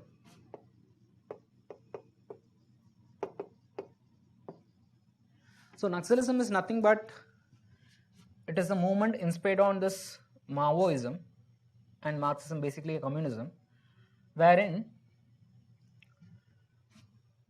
it is basically, this movement started in Naxalbari. I'll say about the movement. Naxalbari village in West Bengal, which is basically related to land reforms. Which is basically related to land reforms. You see, land at the time of independence, it was concentrated in the hands of few people. Most of the lands were concentrated in the hands of few people. So what they wanted it, they want land reforms. I'll discuss about land reforms later on when I discuss about why Naxals have taken arms. Land reforms in the form of tenancy and land ceiling. I'll discuss. Don't worry. Don't ask right now what is it. Land ceiling means having a maximum cap, and also tenancy reforms. These are called as land reforms. Land reforms means basically what? Distribution of land to the people who are landless. Distribution of land from the people who are landlords to the landless. This is what basically. Just keep that in mind. I'll discuss that later on. So while this was happening, India at the time of independence, most of the states enacted land reform related legislations. For instance, Madras state enacted Madras Land Ceiling Act. So a person can have for one person like 5 acres maximum. For a family, it is maximum 30 acres. But land reforms was an utter failure. That too, again in the case of West Bengal also. Alright, so in West Bengal also it was a kind of failure initially. And you see what happened. So because of that, there is a problem between the Jotidas, that is the landlords versus the peasants.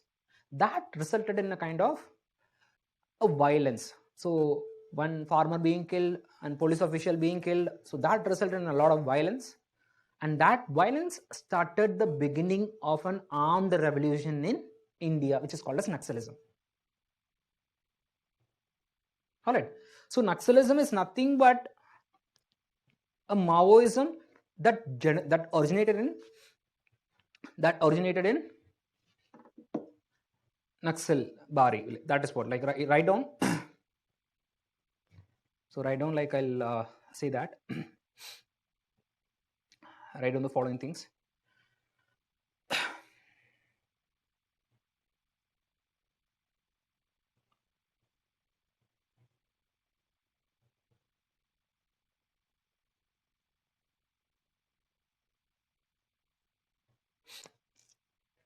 Just a minute.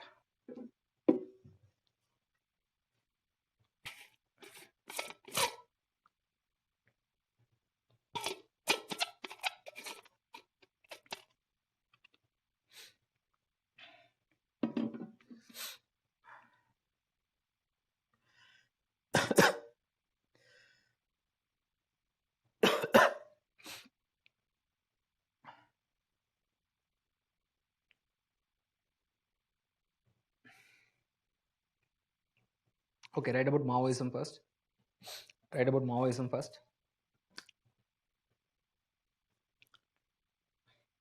Maoism is the political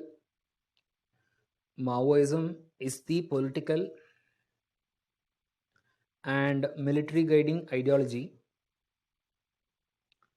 Maoism is the political and military guiding ideology of the Communist Party of China. From 1950s till 1978. From 1950 till 1978.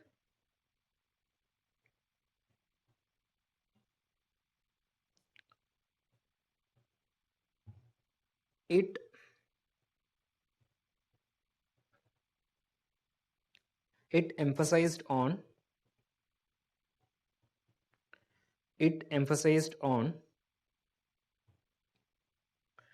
the advancement of people's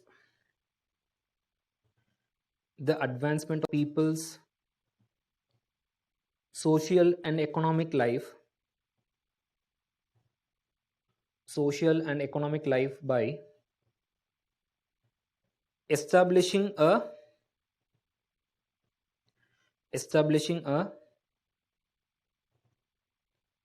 classless society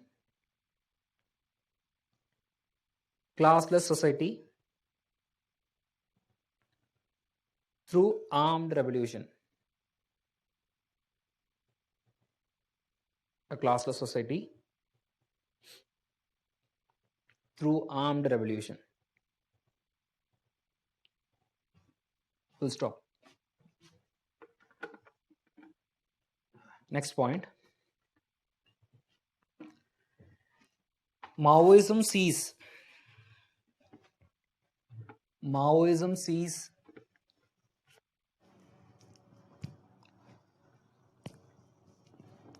agrarian peasantry.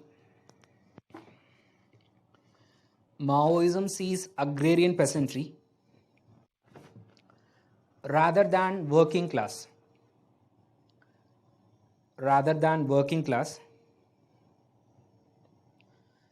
As the key revolutionary force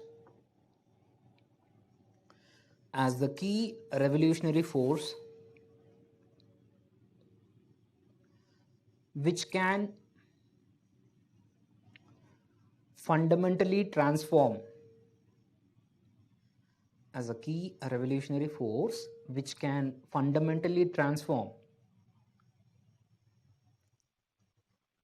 a capitalist society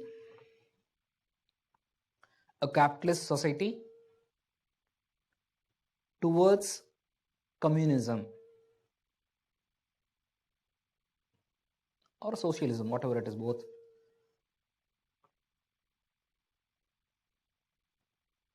So this point, no, Maoism sees agrarian peasantry rather than the working class as the key revolutionary force which can fundamentally transform a capitalist society towards a communist society. So this means what? Here is first I have given the definition of Maoism, and secondly the differences, basically the differences between Maoism and Marxism, just for your understanding. Understand that second point I said. Now next point I don't. Mao holds the philosophy. Mao Zedong, no? Mao holds the philosophy that power flow, right, with open quotation, power flows from the barrel of the gun. Power flows from the barrel of the gun. Power flows from the barrel of the gun. What is the meaning of it? Like, meaning is, so nothing could happen, a revolution cannot happen without arms. That is what the meaning is. So this is about Maoism. And next, write about Naxalism. Next, write what is Naxalism. So what you have understood, like I am just consolidating that into notes actually. Write down Naxalism. The term Naxal derives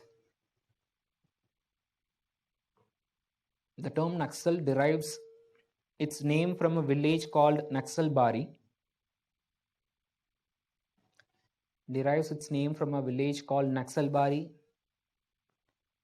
West Bengal, where the movement had its origin.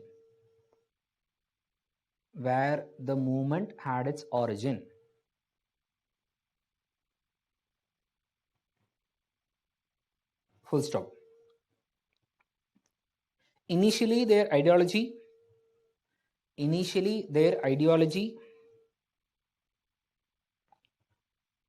comprised of Marx and Lenin.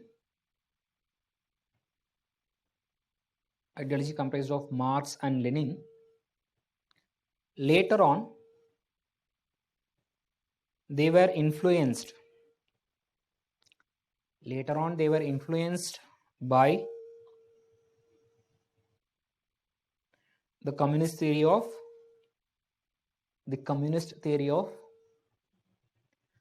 Mao Zedong.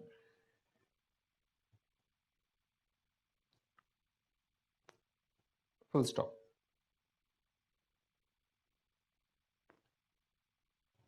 Write down next point. The goal of Naxals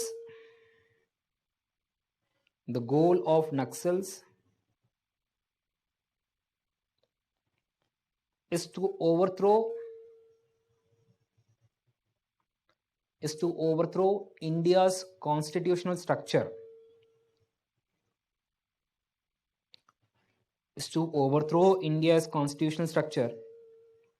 Through force and the establishment of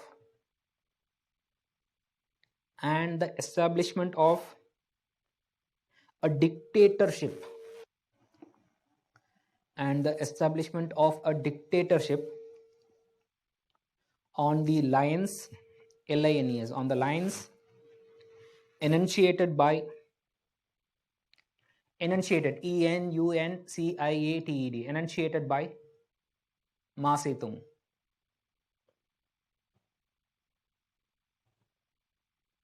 On the lines enunciated by Mao Zedong.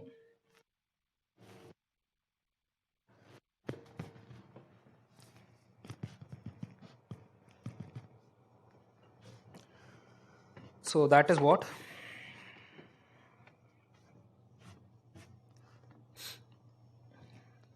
Okay, so we will start with the doubts again, sir. So should I need to repeat once again, people? Should I need to repeat? Like, okay, maybe I'll repeat once again late. Okay, later on I'll do that. All right. So year of Maoism 1950 to 1978. Naxalism in 1967, that event. This is 1950 to 1978. All right. Fine. So Germany, because like you see Karl Marx, so he's from Germany, he had an impact on Russia also. That is the reason why. Fine. Now we'll see that the other thing also. So now, we'll see the who of Naxalism, sir. All right. So we have seen this part. Now we'll see. So we have seen the what of Naxalism. All right. So then we have to see the who of Naxalism, the where of Naxalism, and what, or you can say why, how, all these things we have to answer. And right now, so first before who, we'll start with where, because this it will take time. If we start who, so we'll study the where of Naxalism. All right, where these Naxals are present, which are the states affected by Naxals, what is it called as? So we are going to see the where of Naxalism. All right. So this will be our agenda, like, but here we'll see specifically about the where of Naxalisms. All right. Yes, Mao is a dictator only. Mao is a dictator only. There is no democracy that time, right? Fine. Dictators don't consider to be a monarch actually. Dictator means yes, he is a dictator, like he came through revolution only. It's not through a democratic process. Fine. Now, coming to the where of Naxals, there is a term called red corridor, which is associated with that. So, if you want to know the presence of Naxals, normally you find this term red corridor in the newspapers. So, the Naxal affected area is called as what? Red corridor. The Naxal affected area is called as what? Red corridor.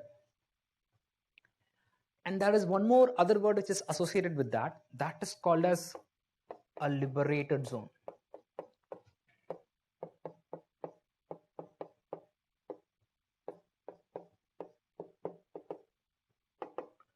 What is the meaning of liberated zones means? When Naxal take control of a village or a district, zilla or a zone, they call that as a liberated zone. For instance, Naxal has occupied, like they have removed the bureaucratic structure, they have killed the local politicians, they have killed the bureaucrats. Now they have taken control of that specific village or a zone. They call that to be what? A liberated zone. What is the meaning of this liberated zone means? Naxal says that now you are free. Now you are free from the governmental control. That is what. So from Naxal perspective, if they have occupied and they had removed the governmental control, they call it as what? A liberated zones. Understand? That is called as what? A liberated zones. So this also you find it like. So government last year they said like no, all the liberated zones is deliberated. Deliberated means taken back again and given freedom by the governmental control. Deliberated. All right. So that is what. So basically these are the two terms which is appears in that red corridor and the liberated zones. I said liberated zones means if Naxals take control of a specific area, it may be a village, district or that is called as what? A liberated zones, meaning you are free from the governmental control. Now we are going to see how many states are affected because of it, how many districts are affected because of it. So we have to see that hierarchy. How many states affected? It's more than 10 states. All right. So mostly it is in the central India. But if you see that specifically, the most affected states include Jharkhand, Chhattisgarh, and Odisha. The tri-junction is right. These are the most affected states. These are the most affected states. The junction, the Chotanagpur Plateau. All right. Right now, I'll show the map also. So I have written this. I'll show the map also. Just a minute.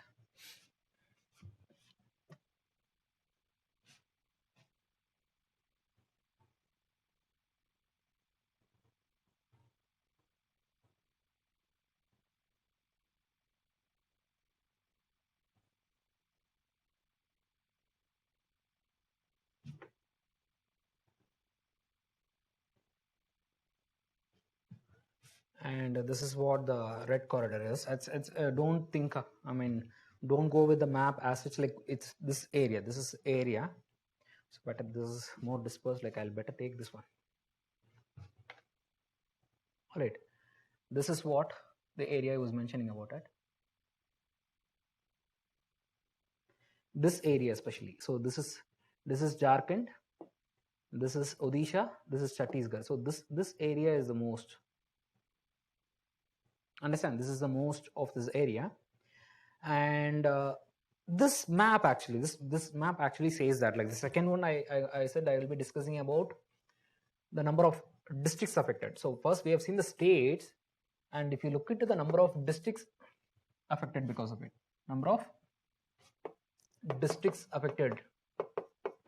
So India has more than 730 plus districts, because every year, like every month, you see, for the purpose of administration and other things, like every district is kind of being created, new districts being created.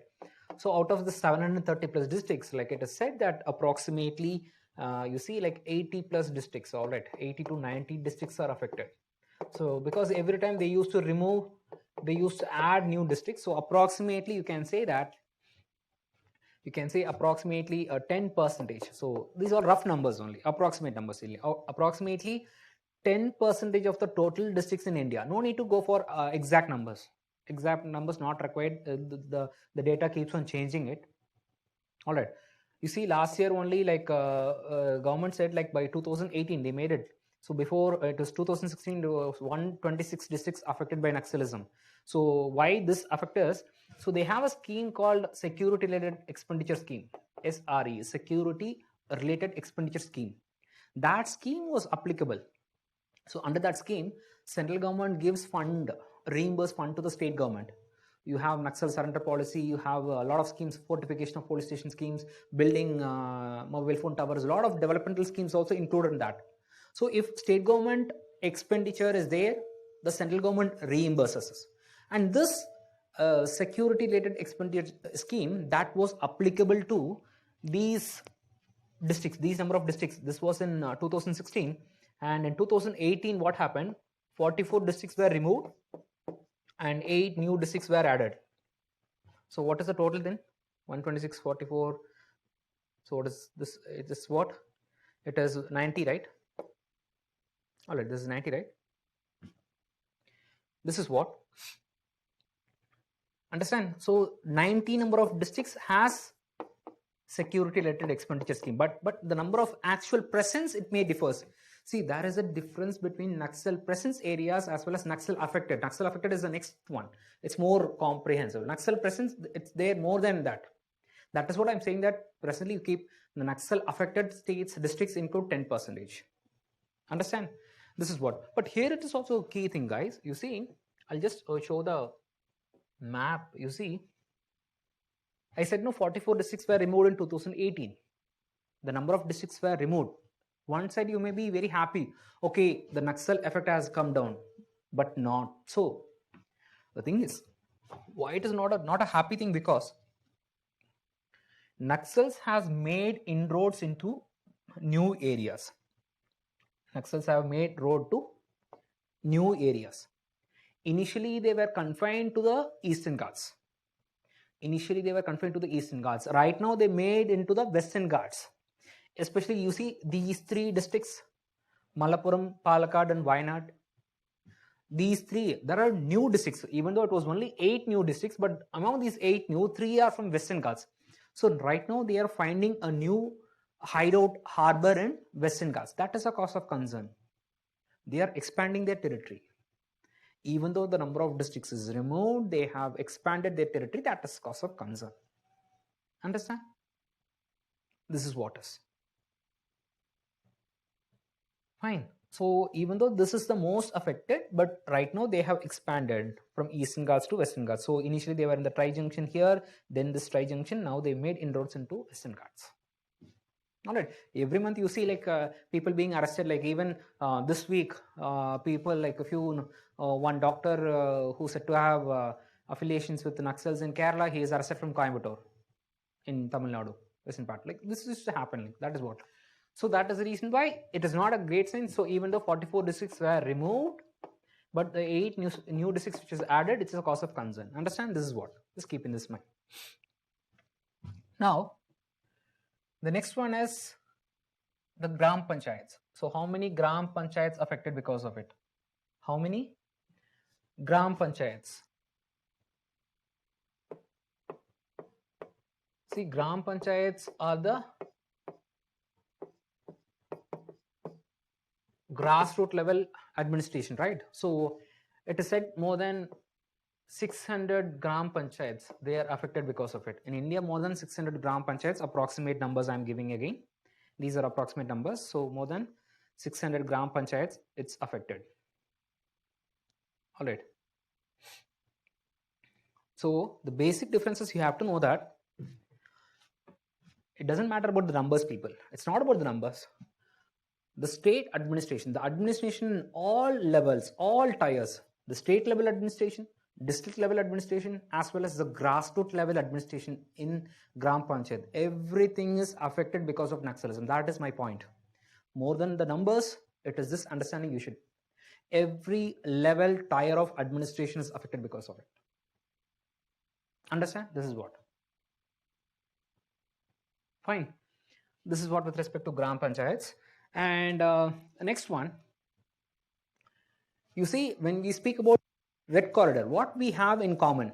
You see, we speak about Western Ghats, you speak about Eastern Ghats, and you see Bihar is affected, Andhra Pradesh is affected, a movement started in urban, now it is more in rural places. So what exactly? If you find out generally, Naxals are present in those areas, either the common things, either that will be a forest rich area, number one. Number two, that will be a mineral rich area. Or number three, that will be a tribal dominated area.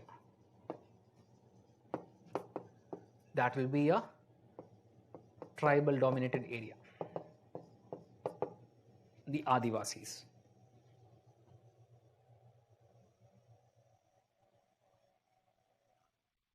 So one thing you find it common, be it in Kerala, be it in Bihar, be it in any state. So it is either of these things. But you see, Bihar is a very specific case. Like Bihar, when I speak about Bihar, it was initially based on like Jharkhand was part of Bihar. So when Jharkhand was part of Bihar, that problem was there. All right, but now still also Bihar, it is mostly based on the caste factor. It is mostly based on the caste factor. We'll discuss that next. So this is what commonly you found with respect to Naxalism. All right, fine. So we'll stop with this today. So we'll recap. All right, and I'll answer your doubts because you have a second class also by 5 o'clock. So we'll stop with that. Like we'll start with who of Naxals today. Tomorrow is again even more kind of you can discuss a lot of things again. And so for the time being, like I'll give you one suggestion. If you have time, please do watch this movie called Newton. So there is a movie called Newton in Hindi. So if you have, I guess it's there in Amazon. I don't know, like so please do watch if you are non-Hindi. Please do watch with the subtitle. That is a movie, fantastic movie related to Naxals, like what happens about the elections in Naxal affected area.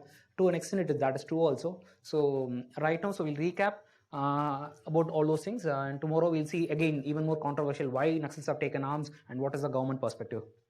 All right. So since we have discussed enough with respect to thing like okay, there is a movie in Malayalam also. Okay, fine. Malayalam, there are a lot of movies, but okay, fine. There is a movie. So some suggestion from the student. UNDA. How do you pronounce that? UNDA. So there is a movie. This is some UNDA. Unda, whatever it is. All right, fine. So that is like even that. This movie, Ayyapanam Koshiyum, like you see, like there will be false cases. I guess you must have heard about Ayyapanam Koshiyum. That is a movie. That is also one fantastic movie. So there is again how false cases are kind of put on tribal Adivasis, framing them. That is also to an extent true only. Okay, forget like whatever the movies you can definitely watch. You can Google it and watch it. Fine. But now we have to recap. So first of all, today what we have seen about left-wing extremism. So we have seen about what is the difference between Maoism, Marxism, what is left-wing and right-wing, and what is Naxalism, why the term. All right. So we have seen like left-wing or right-wing not an issue, but an extreme left-wing and an extreme right-wing is a problematic. And I've given the example of a CPA also. So it's not that every communist party is banned, but why CPA, Maoist alone? Because they don't believe in the constitutional values. I have given the example, even the statement. So their aim is to overthrow India's constitutional structure, and their aim is to establish a dictatorship on the lines of Mao Zedong, and that is the reason why we call it as Maoist insurgency. They wanted to overthrow the government in a violent manner, not in a democratic process. That is what. And we have seen the differences of why Naxalism, Naxalbari village, land reforms, etc. Fine. So these are the things you have to know that. Like, so have that clarity. That will be fine. I have discussed more than enough. If you can Google it, don't Google it for more than 10 minutes. All right. So or else you'll do it in like Inception. I guess you see the Inception movie, right? So reading Hindu or any article is right. Watching an Inception movie only. There will be a dream within a dream. A dream within a dream within a dream. Like that's what, like you go and search about Naxalism, then go to Maoism, then you go to somewhere else like to Karl Marx, then to Germany, then to Ferrari, then to Shoemaker. Somewhere it ends. Like all you end up like you say some 30, 40 tabs, 100 tabs. Finally the computer will shut down. You'll also sleep. So don't have that habit, please. So keep it minimal. Keep your reading is minimal. All right, fine. That is what. So with respect to the war of Naxalisms, we have seen about the red corridor, concept of liberated zones. All right. So red corridor means the presence areas, and liberated zones means when Naxals have acquired a specific area, that is called as liberated zones, meaning the people are free from the governmental control. And we have seen all levels of administration, be it state level, district level, and Gram Panchayat level. And with respect to the second one, I said no, district level, you see the number of districts they mentioned, 90 districts, is related to security related expenditure scheme, which we will discuss next class. And apart from that, you see the other one which I said it, the most Naxal affected areas are Jharkhand, Chhattisgarh, and Odisha. This one. So even though the number of districts have been reduced, but still it is a threat because they have expanded their area into Western Ghats also. Fine. This is what. So I hope you enjoyed the class today. So I get like. So I guess people are satisfied right now coming into this board. I switch, but sorry, excuse my bad handwriting because it's very difficult. Like, writing in the pencil is very different from what writing in the board. Actually, it's kind of painful. All right, maybe I'll try again because I'm writing after a long time. All right, so other people like who don't have doubts, you can sign off and you can prepare for the next one. For other people, like I'll clear your doubts one by one.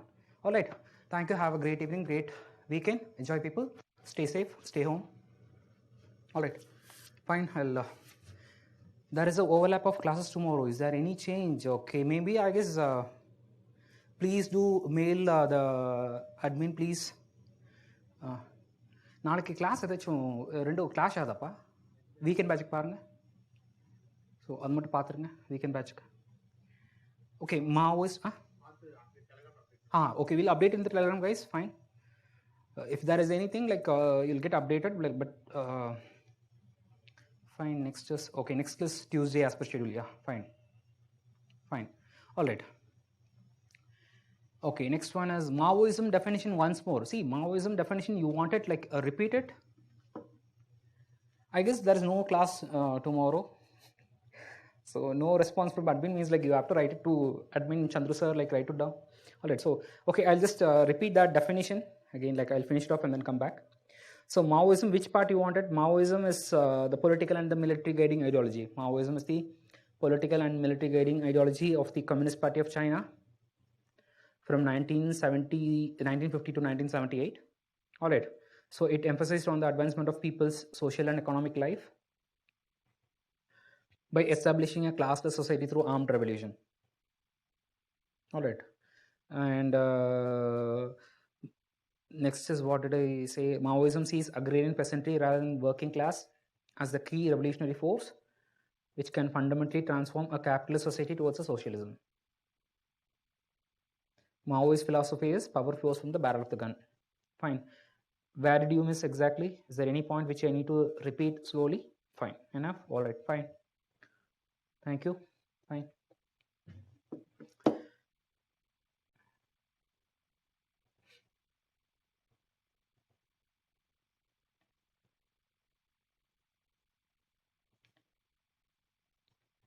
Okay. Anything else, people? Can we wind up then?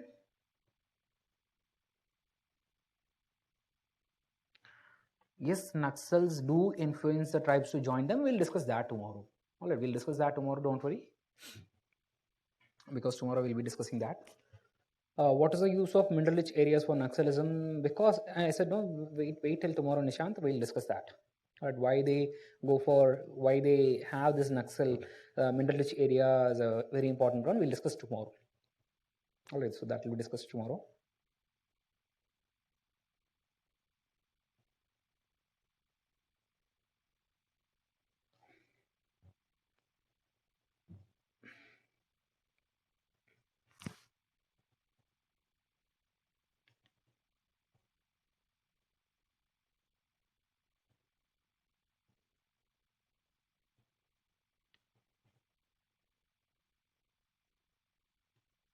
Any other doubts, people? Shall we wind up then?